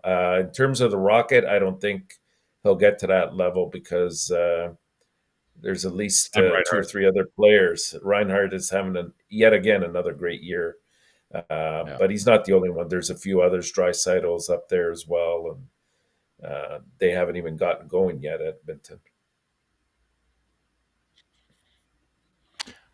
I mean, to sort of expand on what Marco said about him scoring goals in different ways. What I like about him this year too is that he's creating offense, right? He's creating his own scoring chances, whereas before he had to rely on his teammates for that. We're seeing. I mean, I know his assist numbers aren't over the moon, but they're certainly improved, right? Like he's creating offense for other players, and he doesn't have to just sort of like post up somewhere and wait for a puck and then blast it at the net and hope one out of every 5 goes in the net, kind of thing. Like he's out there creating things, and I think that is a testament to like last year, a lot of people were worried, oh my God, he's not scoring goals anymore. And I think it's a testament to the things he was working on last year that his game is now well rounded, and his defensive game too. I mean, like it's just he's just a better hockey player. But how about this? I don't know if you have the ability, Coach, to clip this, but I'm going to make my first guarantee since I ever joined your show. I'm going to if Cole Caufield still stays healthy and Nick Suzuki stays healthy, guaranteed 50 goals for Cole Caufield this year. I guarantee it. I like that. I like that. What are you putting on the line, though, bro? That's the key thing. What are you putting on the line? My reputation. Tequila. My reputation. I think to get that number, Devin, the Montreal have to consist to be over 20% on the power play this season. If he's struggling on power play, I don't think so it will happen because 5 after 5, he's not like, I think he scored this weekend, but he was struggling on the 5 versus 5. We'll see what's happening, Guys. We're back with Mike Madison. That worst game press conference after the game, he admit about that. But my question to you, why we use him on the PK? And I don't get it behind that. And I'm going to go only one by one because we have other questions. So I'm going to move on with Marco only on that one. It will not be the time to sit Madison on the PK. And we have Jacky. We have Strouble. We have Savard. We have Caden Cooley. Cooley, Madison yeah. Hudson should not play on a PK. What do you think about that? Well, we've been calling for this since last year, Coach. Like we were all, I think, yeah, this is an easy one, right? Like I think we all agree that the ideal Matheson, and it's not a conditioning thing. Like he has amazing conditioning. It's not that he can't play from a conditioning perspective that time. I just don't think it's the right guy. Like I think maybe they felt forced to do that last year because of where Jackeye was and maybe where Gooley was with their development. But now, like with Jackeye's kind of resurgence, if you want to call it that, or development as a more solid guy. Like again, this season, Coach, we've talked about this a bunch, whether it's about Kirby Doc and a whole bunch of other things. This year is still about evaluating. Let's evaluate, what does Jackeye look like as your number one shutdown defensive pair. These are the things we need to evaluate. So it's like training wheels, right? Having Mike Matheson is like having a Band-Aid on. It's like training wheels on a tricycle. Take the training wheels off. Let's see what Jackeye can do as your number one guy. Or if not, or at least probably Caden Gooley is your number one PK. And then Jackeye is like your left side guy on the second pair, right? Let's try it. Like these are the answers that we need this year. So I'm all for it. Great point about that, Marco. And I think you're absolutely right. I think it's about it's a little bit like Kubiak center, right? Line Hudson, power play number one. Montembeault is he a starter? Yeah, so it's a time to go on give that chance. Like a bit like we said earlier, Joshua Way. We should see him, his evaluation, what he look like, and then we'll see about that. I feel I have a more questions talk about Montreal again, but I want to move on with the Four Nation roster. I think that would be the biggest subject tonight, and then we're going to come back with the Montreal Canadiens with a clash. We have a time about that, so let's finish it with a. I want you can talk about this, Kevin. Even the time I'm moving to the next graphic, so you can talk about what you want to add.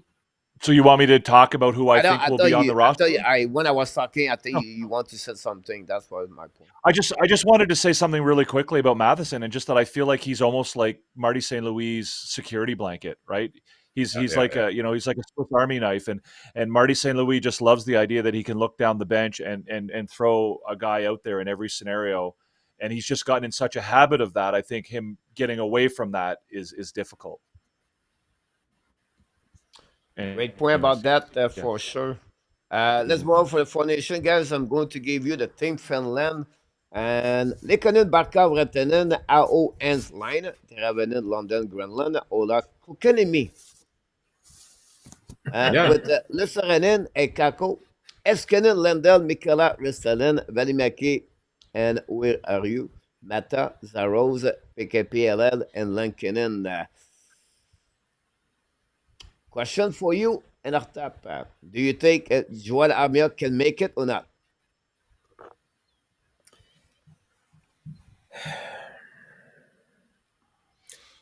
I don't think so. Looking at the list here, but I think you have to look at it from a perspective of how they fit a certain role, right?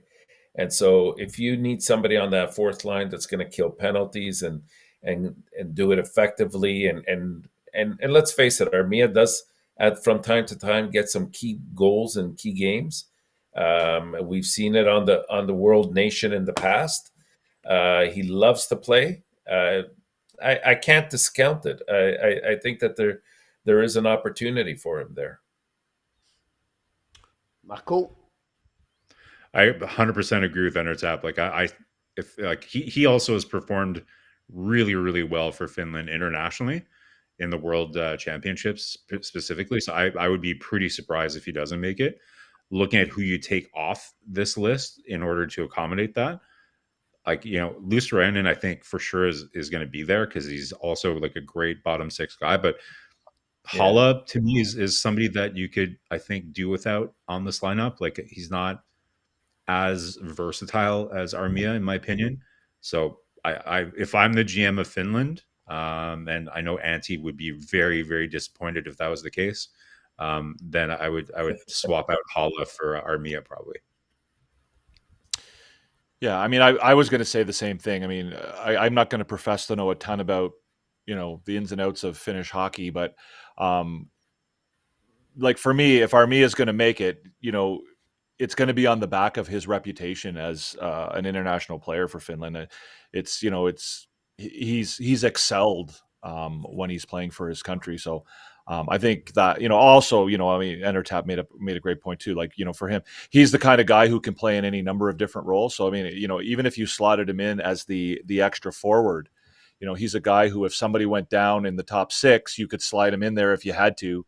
And again, he fits very well in the bottom six as well. So, but again, I'm with you 100%, Marco, with, his international track record with Finland alone certainly puts him in the discussion. Devin, about the Sweden team, honestly, we have, I think, Eman is from Sweden. No, he's Finn. Yeah. He's Finnish. No, he's Finnish. Heineman? Yeah. Heineman is from Heineman. Yeah. So, what do you think about that team? What are the problems for them? And what do you think they're going to do in that tournament, Devin? I mean, I mean, maybe it's just a bias, but I mean, I've always seen this as a Canada-US kind of tournament.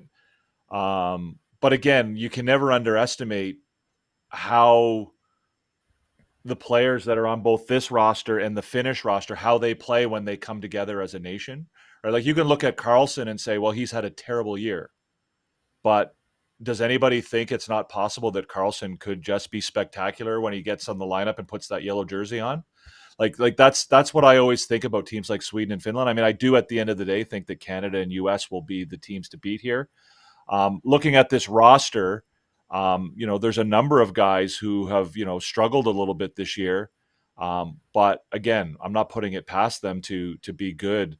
Their goaltending isn't ideal, I don't think. Ullmark, I guess, he's kind of struggled a little bit this year, but again, he's capable of doing great things. We've seen that before. So I think that this team is probably going to be in a battle for third place with Finland, and I think it'll be a fun game to watch. But I think the tournament's really going to come down to Canada and the U.S. Awesome. Marco, we'll talk about Team USA. And honestly, the name is about Caufield. If you look about this, you put Keller, the extra plug, you just give you an idea what they have. Caufield. And you think he will make it or not? And what do you think? All indications are that he's not going to make the team from what we're hearing. The list, by the way, were submitted today. So don't be surprised if the names start leaking overnight, similar to like Frank Saravelli leaking the entire expansion draft. Like, don't be surprised if that happens in the next 24 hours. It doesn't look like Caufield's going to make it. There's some discussion too as to whether Thompson is even going to make the team. They might look like similar to Canada, which we'll see in a minute here. They're going to look at bringing some role players into the bottom six. So there's some talk that Thompson might not make that team. Even there's some debates there as well. But I think that top six is pretty well locked in. That D core, I think, is also pretty locked in. And so, not so many holes in this lineup, Coach. Like, it's pretty frightening, to be honest. And after I'll go with Team Canada. Can Montebo make it? Can Kaden Coley make it? Can Nick Zuski can make it? Wow. I mean, they're deep, especially down the middle when you look at McDavid, Crosby, Point, and Sorelli, and throw in the mix that you have other centermen playing on the wings. It just speaks to their strength, right? Definitely forwards. I think that they can match and even surpass the American players in that regard. The biggest question mark is going to be on in net. Like right now, Binnington has been a little bit hotter.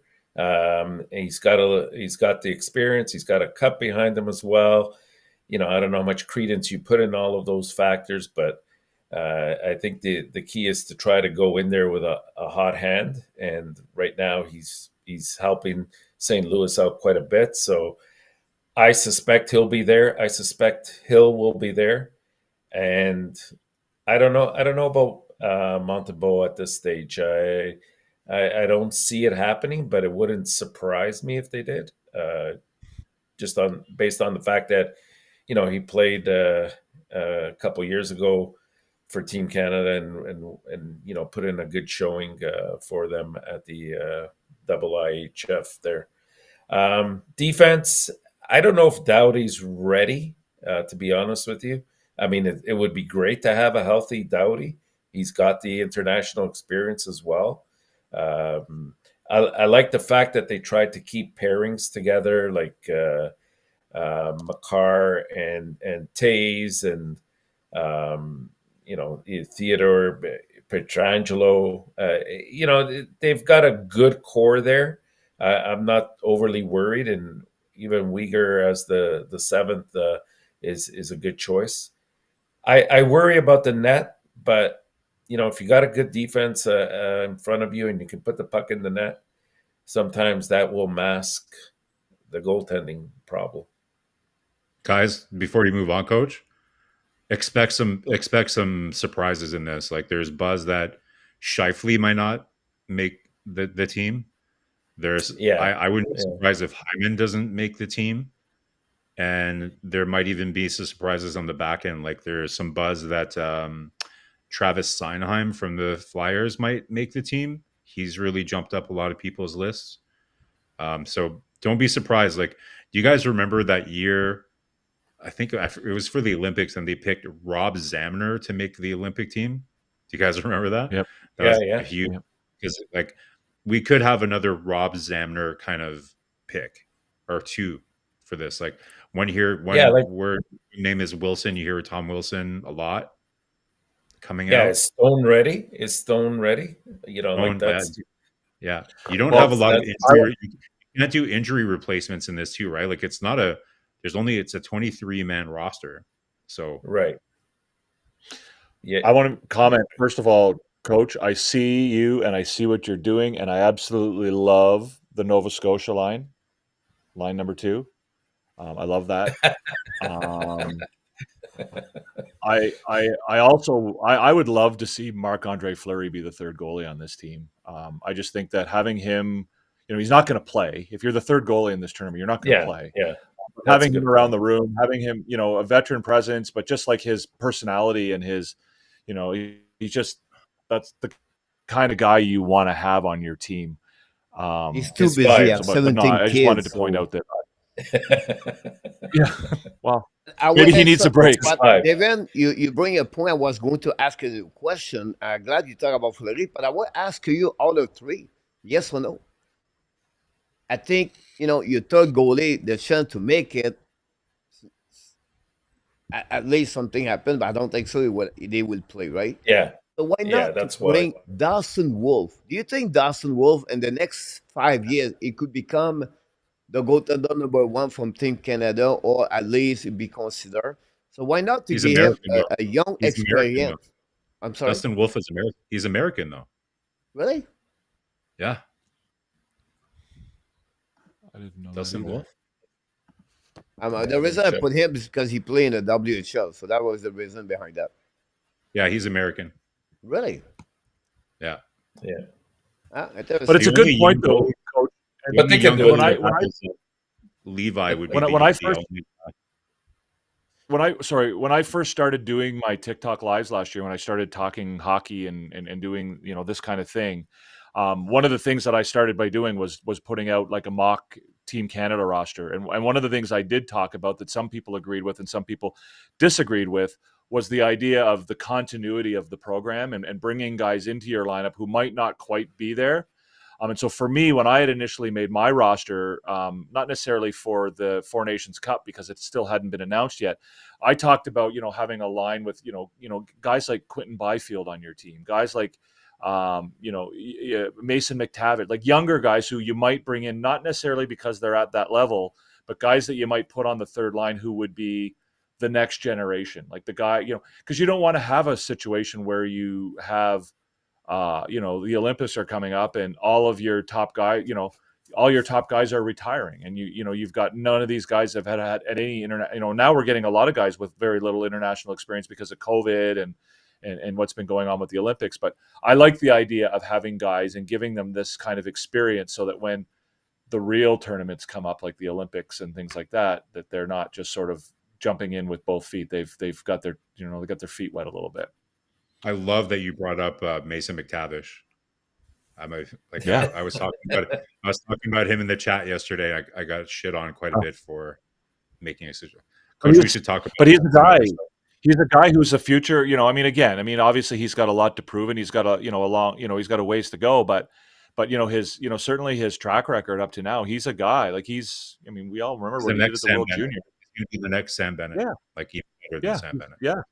And again, like, you don't have to necessarily wait until these guys become superstars to put them, on a team, especially in a situation like the Four Nations, where, it's an international tournament, but we're not going to live or die if we win it, right? It's a warm up. Would you invite Connor Bedard as your 13th? I would have last year. I would have and in fact I did when I was making my mock rosters. I loved the idea of having him on a line with McDavid. Like, so I would have had Green is playing better than Bedard right now. Yeah. Awesome. Quick for the Montreal Canadiens prospect, we don't have to comment too much, but I just want to share it with you. Laval Rocket 0-3 last week. Not looking good over there. For the pipeline, Michael Edge scored 1 goal. Now he's at 9 goals this season. And then Bogdan, he was on the KHL All-Star game. The 21 years old, the youngest player to participate at that game. For Koznikov, for him, you have Philip Eriksson scored a goal during the week. During the weekend, also, Vincent Aurora is another goal. But a very quiet pipeline players this weekend. Not many happening. Fowler at 3 goals only and 18 shots. Many of them, perhaps top have 1 assist with the Vancouver Giants. But all the rest of the players, like Logan Sawyer, have 0 point. Then you have Sam Harris. Sam Harris was the Denver University was off this weekend. Luke Minnesota have 0 points during the weekend. Dimitrov, he was benched during the last game. And I put this all together, guys.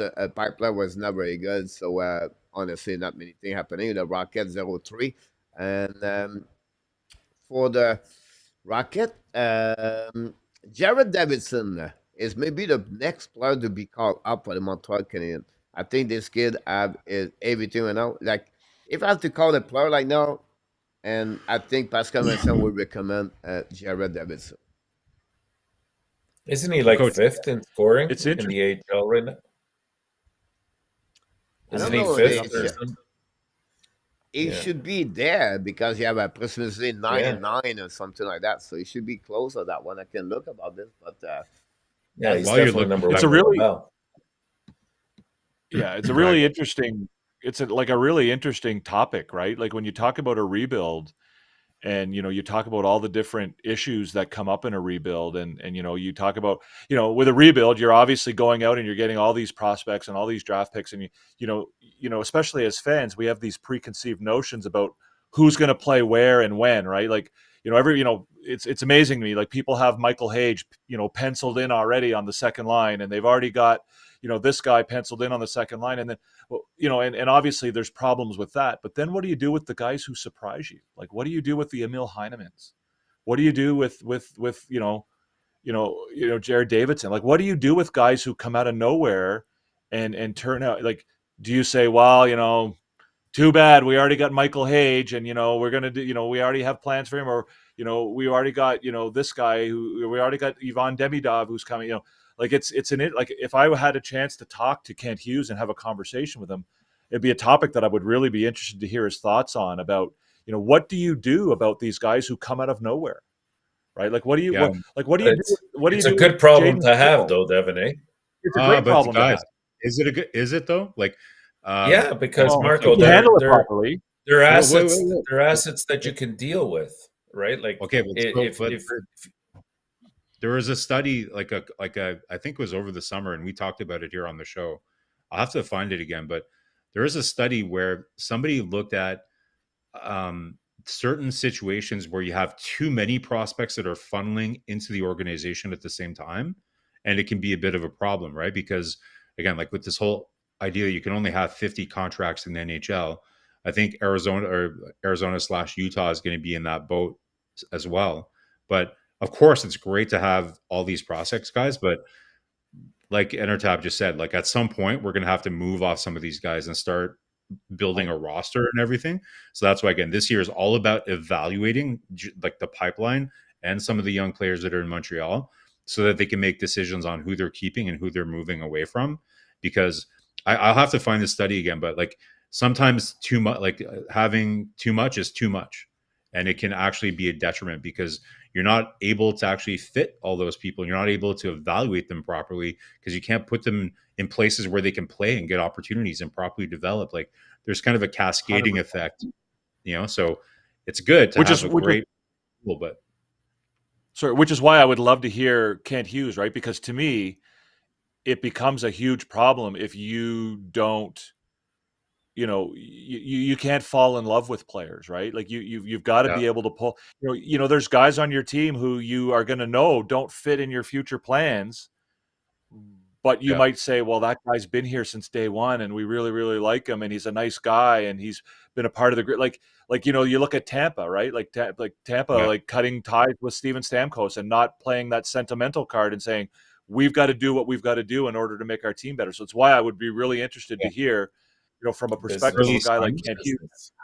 Early signs, though, Devin, show that Hughes doesn't seem like a super sentimental guy because Jordan Harris being dealt this summer was kind of, exactly that, right? Like it's a team guy that everybody loved on the team. And, there's a really close connection with him and his family. So that was the thing you could criticize Bergevin most about, is being a little too in love with his players with some of the extensions that he gave. So early signals show that they should be dispassionate and analytical with the decisions that they're going to make. So let's keep an eye on that, though. That's a really good point. And if you look at general managers around the NHL right now, some of the ones who are doing really, really good things are not former NHL hockey players. They're guys who are coming more from the business side of hockey, who have the ability to pull that trigger. Florida, Tampa, hopefully Montreal, right? Like these are guys who are, business hockey guys, not old players who, are really, there's a lot of sentimentality in the way they operate their teams. Agree. Yeah. All right, it's a time. We're going to skip the class, guys. 10:30 as I want to help the match everything. But there's the preview Montreal Canadiens, and I have a mistake. It's not Anaheim. Anaheim is the next game number 4, so it's Washington. So I apologize for that one. Prediction of the week for everybody in the chat. I have to look about my Powerball last week. And last so isn't it? It's Islanders, Nashville, Washington, right? It's Islanders on so Tuesday. Thursday, Nashville. And then Washington, followed by Anaheim. There we go. Nashville. Anaheim is next week. Again, I missed that one. It's Islanders right there. Yeah. Islanders Tuesday, Nashville Thursday, Washington Saturday. Nashville. But we get the gist. There we go. Entertap, you're the prediction expert, so you lead us. By the way, before we start, we congratulate A2, AK, Nicolas de Gobi-Bono, and Ron. I believe it's Ron. No, Randy Walkman are the one predict Montreal with 3 points last week. So congratulations on that one. As the winner of last week.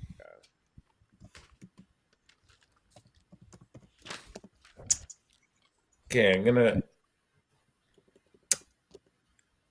gonna go with 4 points. 4 points. I think they should be able to get from this. You got to go first last week.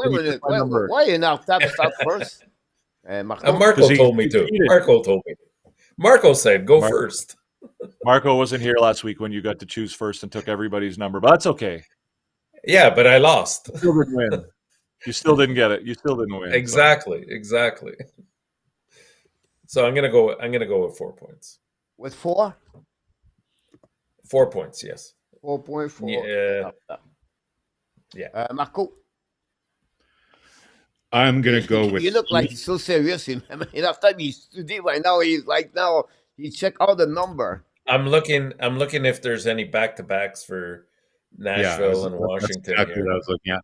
I think Yeah. I'm gonna say 3 points. I'm gonna say they win against the Islanders, they lose in overtime against Nashville, and they lose against Washington.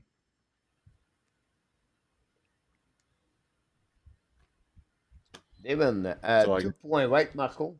Yeah. 3. So I get to choose 3. two. 3, Marco. You can Sorry, pick I apologize. Yeah, 3 points. Devin, you can pick the same thing. You don't have to pick something different just to be different. Yeah. Oh, last week I was told I had to pick. I couldn't pick the same thing. Can I? Oh. No, you could. You can. It's just there's I will less pick all- honor in it. There's less honor in it, but you can do it.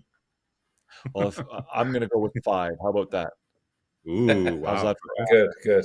I like that. That's I'm not making any guarantees like I did earlier in the show, but I will say 5. Yeah.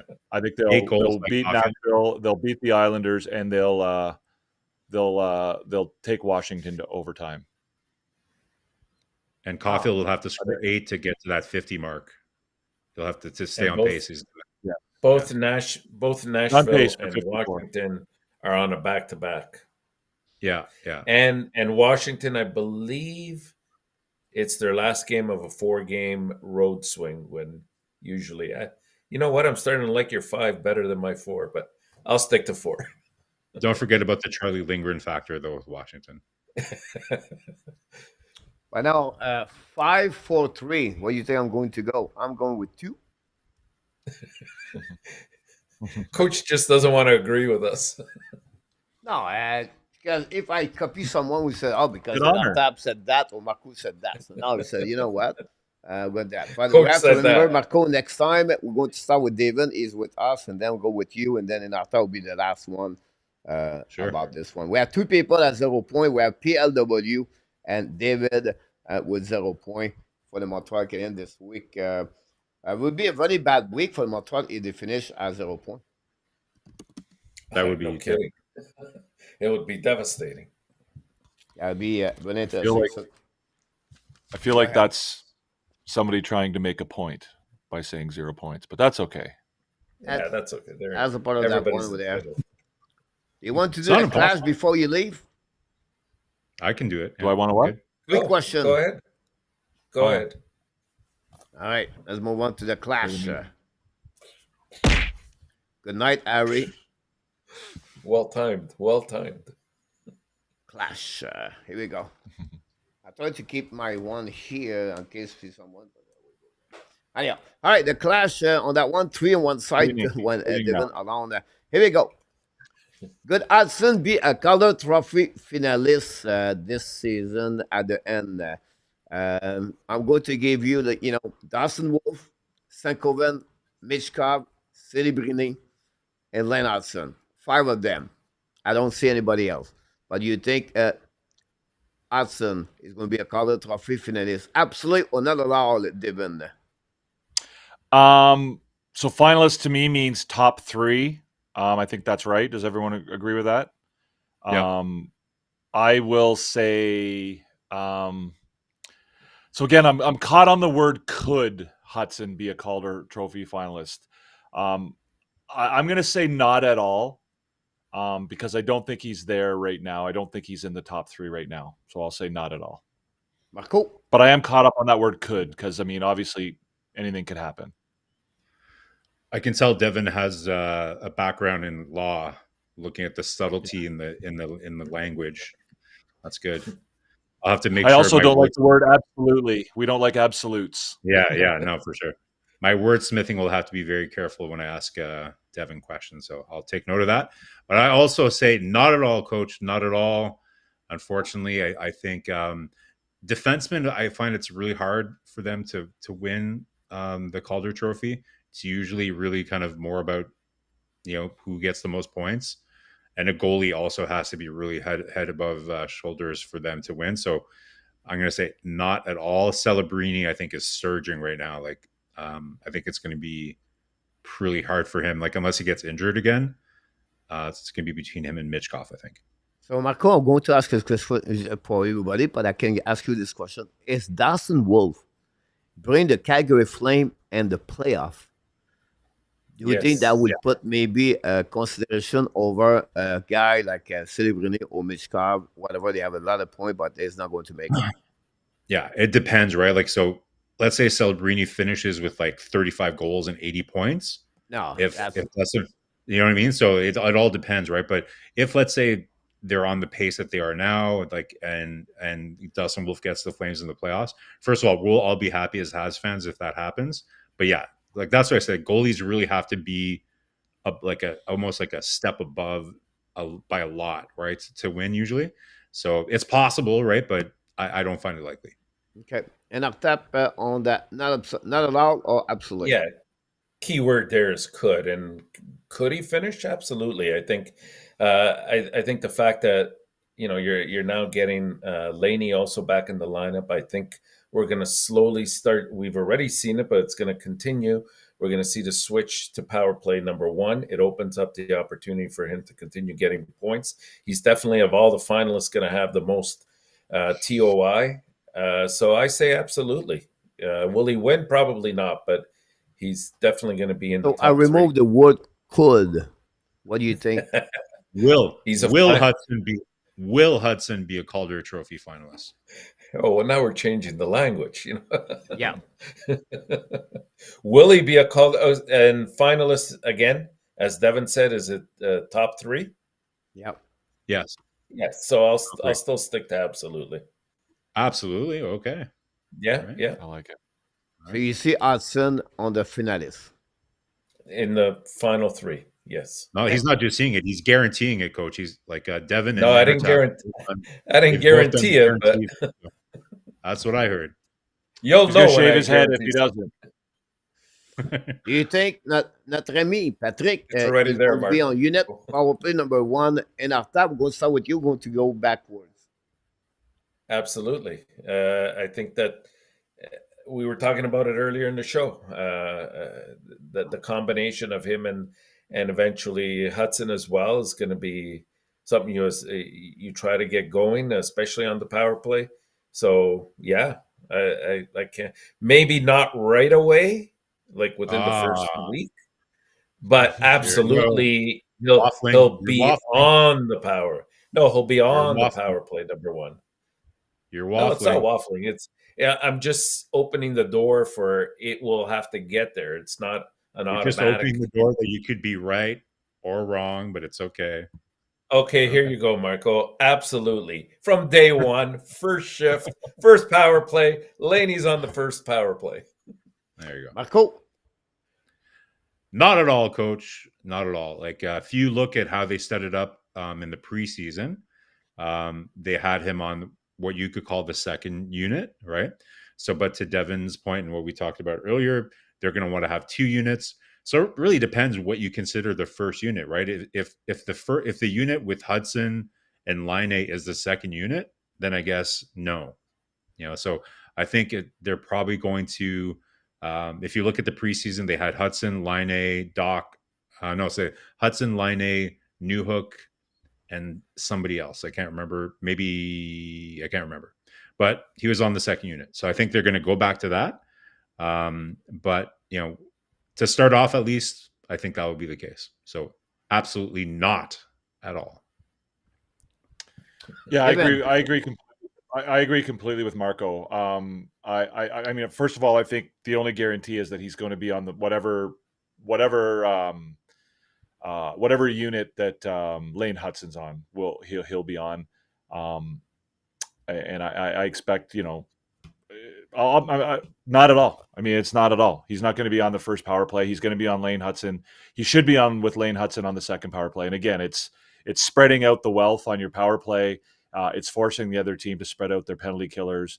I think that Line and Hudson will quarterback or will backbone the second power play unit. They should To take the spot at Joel Armia. Yeah, Yes. That's not a bad thing. Not a bad thing. Should Primo be sent to Laval, Mr. Devin? Absolutely. Assuming you have a plan in place in order to deal with the scenario where he gets picked up on waivers, or that you call up either Dobesh or Hughes and they don't pan out either. I think you've got to have a plan in place. But if the question is, should Primo be sent to Laval? Yes, absolutely. Marco? I'm almost 100% there with Devin. So yes, 100% should be sent to Laval. To me, it's not that they need a plan for whether he gets picked up by waivers. I just don't want them to call up Dobesh or Hughes. Well, they can't even call Hughes because he doesn't have an NHL contract, right? So yes, send him down, but you need a backup, like an NHL caliber backup, because it would be really problematic. If you want the team to be in competitive games, you need a solid backup goaltender that can give you NHL caliber. You hope like 900 save percentage kind of guy. So absolutely.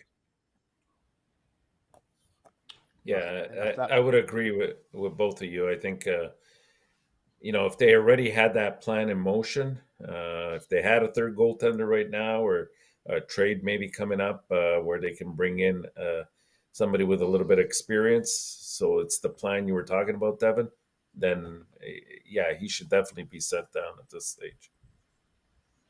Yeah, and the comments, saying that Primo is not an NHL goalie. Well, again, I don't think that's fair either. He is.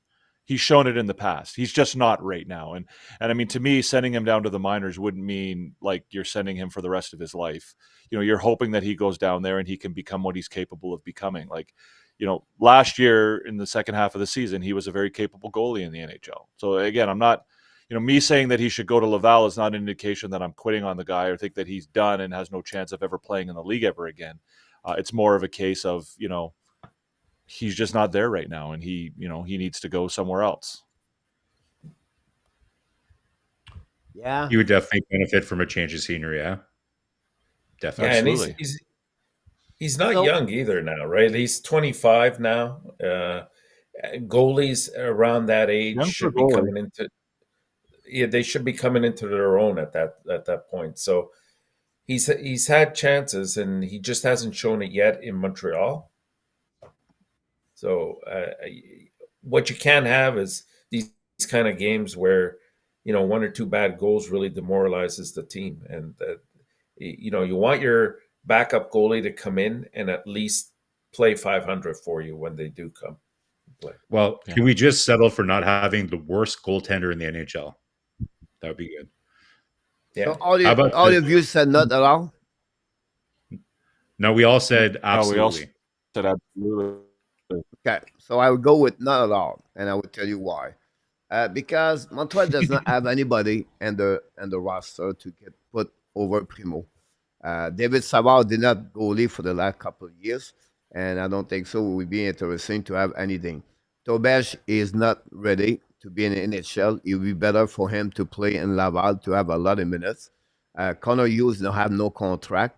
And thirdly, Montreal Canadiens play only 3 times a back-to-back game until to the beginning of February. So honestly, you can use Primo. But the key, coach, is you use the word should, right? Like if you read that statement as it's written, should he be sent down to Laval? Forget about if anything else is in plan. Based on his statistical performance and what he's shown, Primo send Laval? I said not at all. Absolutely, you should. Not at all. You can't use Montembeault for 90% of all the games for Montreal Canadiens. They don't play back-to-back game. I know, but I'm just looking at the way it's stated. Like I think we all alluded to it earlier. Said so you're going to bring Tobesh, sit on the bench for 2 months and play 3 games? So, Coach, you didn't listen to No, you have to have something in plan. Yeah. We all said absolutely, but Montreal has to trade for like a veteran NHL backup because we don't want to call up Dobesh. We know that Hughes doesn't have a contract. Which team's going to trade a backup goalie in NHL? They don't have it. And Carolina have to sign up Dustin Tokarski to send to American Hockey League because they have to call up someone else's self. So you're not going to get any goalie in NHL right now. So the Well, key, you had Primo does not hurt Montreal Canadiens to be sit on the bench. It's a bit like Pessoa sit on the. Pessoa have a better chance to hit pizza, hot dog the night, and Primo have to take only water at the end of the during the game. So for me, Primo does not hurt the Montreal Canadiens, and Primo, like Devin said, he can put him 3 times in the next 2 months to be the goalie, and he'll be fine. So Montreal does you not think change Okay. anything. You keep Primo in the line and that side. Dobej is carrying this. You send Dobej, example, you send Primo and Laval. Dobej have to be set. Yeah, so. yeah. You're gonna play But Montembeau. what You're gonna what play you Montembeau for what you 60 should games still? say what you should say is, will Primo be sent to Laval? And then I would say not It's at not all. a will or should. For me, should Primo be a send to Laval? I would say not at all. He should stay with the Montreal again. Will Primo be sent to Laval? Not at all. He stay with the Montreal Canadiens. Hmm. I So don't know. you're gonna play If this were Montembeau last, 60, if this 65 games. if this were sorry, if this How were many last games year, are coach, you gonna and play? the Canadians still had Jake Evans. So let's say this were last year and they still had Jake Evans. They had Jake three Allen. goalies. Would you Allen? Jake Allen? You're not Allen. Jake Yeah. Evans. Jake Allen. If they still had Jake Allen and they had three goalies, would you send Primo to Laval and take the chances that he might get picked up on waivers, or would you keep him and keep three goalies in Montreal based on his performance this year, not his performance last year? Or performance this year, is the worst goalie in NHL, Exactly. Yeah. right? But again, because what we at right now and the schedule what they have, and you don't have no goalie nowhere. I don't want to change. I don't want to touch Tobes. Tobes is not ready. Give him a Laval. Let I him agree. play 70% of the game. Hughes does Agreed. the backup number 2 over there. Hughes is not ready to play in NHL. So who we have? We have nobody. So better to go with Primo. And game again, it's about evaluation. He have a very bad stretch. He proved it last year. Was not too bad year. He was not too bad. Can he become that goalie? I'm not sure. I don't know. But at the end So of the day, I don't agree, guys, coach, that there's nobody out losing there. three I more don't. games with Primo or to have losing another defenseman we have, example Justin Barron or trade, example Philip Mazar to get a backup goalie number I 2 know. for. I know it's not going to cost you Philip Mazar, coach, to go trade for Dustin Tokarski kind of guy. It's going to cost you like a 5th round or a 6th round pick to go get like a Okay, goalie so like that. you get Tokarski. What do you do with Primo after that? You send him to Laval. Okay, what do you do with Tobesh and Primo Hughes? Let the games let internal. How many times do we hear the term internal competition is good? Internal competition. Boom. Primo, like he's at the point now, like where it's not about his development. Dobesh, you can say it's all about his development, right? So you want Dobesh to play some games. Well, make it to Primo. Like so, to me, the what is the priority? The priority now is to develop Dobesh because Primo's already shown you what he can do. So if Primo somehow steals games away from Dobesh, that's good. Like that's internal competition in Laval. So I have no problem with sending him down. And I don't agree with your statement that there's nothing out there that Montreal go pick up. I would be fine if they picked up Dustin Tokarski.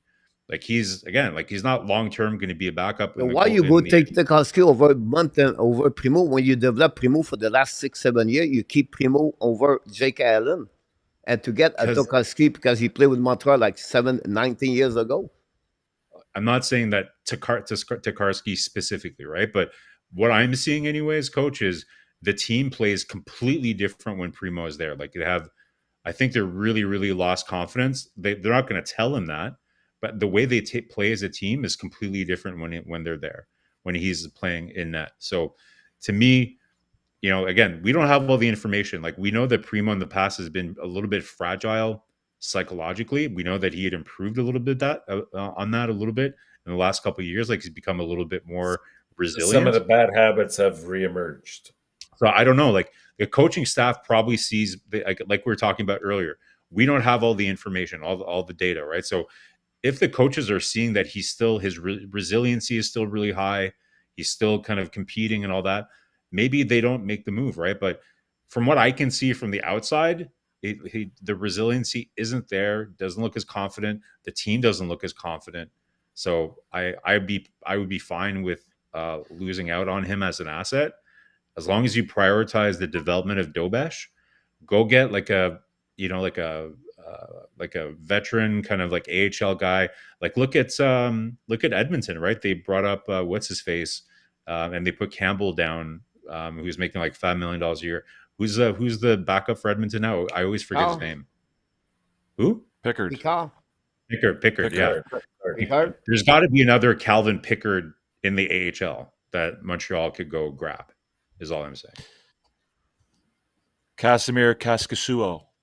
There you go. Sure, somebody like that. Anybody work at Costco in Artap, he was goalie at the Beer League in Toronto. And I'll volunteer. I played goaltender. Maybe the Jack guys have a brother that's a goalie they can bring in. I don't know. No, unfortunately not. We'll see what happening with Kaden Primo, guys. We have more problem at Primo went out to fix Betty, looking about Kirby Dak, everybody else. But great weeks coming for the Montreal Canadiens, guys. We want to thank Artap, Marco, and Devin will be at the weekly report show. We'll be back tomorrow night for the game Montreal Canadiens against the New York Islanders and Patrick Roy. Maybe Lou Lamoriello is somewhere in New Jersey at the home of someone, but another story for another time for Lou Lamoriello. I better shave for that game. We want to thank all of you. Of course, we want to send both of you safe trip. Be careful, and we wish less snow for Marco and more sun for Devin. Devin's going to be at the Monster at the Walt Disney Park, Marco. At some point during the week, at some point during the time, and after he'll be asleep at the home in Toronto, and again Montreal lost again. And after Islanders in Montreal, your heart is going to be broken at some point. No, my heart's never broken. It's go Habs, go. You are awesome. You are amazing. You are the best. And remember, you have greatness inside of you. Thank you so much to be with us tonight, Devin. We wish you an amazing, great trip. And Marco, busy at work the last couple of weeks. Marco, you need some vacation during the holidays. But Marco's going to watch the World Junior Championship. We're supposed to talk about the roster. I'm going to go back with that Wednesday. I'm going to miss you, Marco, for the notebook, and then after going to see you Wednesday with Frank. So until then, be well, be healthy, find a way not only dominate your day, or find a way to dominate the second half of what, Marco? Your 2024. Thanks so much, all of you. I will see you Wednesday night and after. Good night. Good night, everyone. Good night, everybody. Thanks, everybody in the comments. Great night. Appreciate it. Thanks, Coach. Just for the record, Entertap guaranteed that Lane Hudson's going to win the Calder, and Devin guaranteed that Cole Caufield's going to win the Rocket. The only guarantee that I'm making is that I'll make one guarantee. The guarantee, the Habs will not make the playoffs. I'm going out on a limb. Maybe Primo win the Vizina. That was your prediction. Yeah. Primo for the Vezina, guaranteed. He's not going to win the Vizina for Kaden Primo, Marco. I wish I wouldn't have bet that much money then. I'll blame Patrick for that one. All right, we need to ask a PLW what will be is the winner of the Calder Trophy for the upcoming. Have a great night, everybody. I will see you tomorrow night, 7 o'clock. Good night. The Hockey Nation Show and the Ab Nation want to tell you one more thing. We love you, friends. Thanks so much, Moderator Luciano, tonight. We want to thank RJ Calabro at the news update. All the people click on the likes tonight. A great conversation. A lot of active people. RDP was on fire tonight. AK with his colleague is going to finish the night with some kind of strawberry colleague. PLW, good luck for your bet tonight. Everybody else, booyah! Good night, Evan.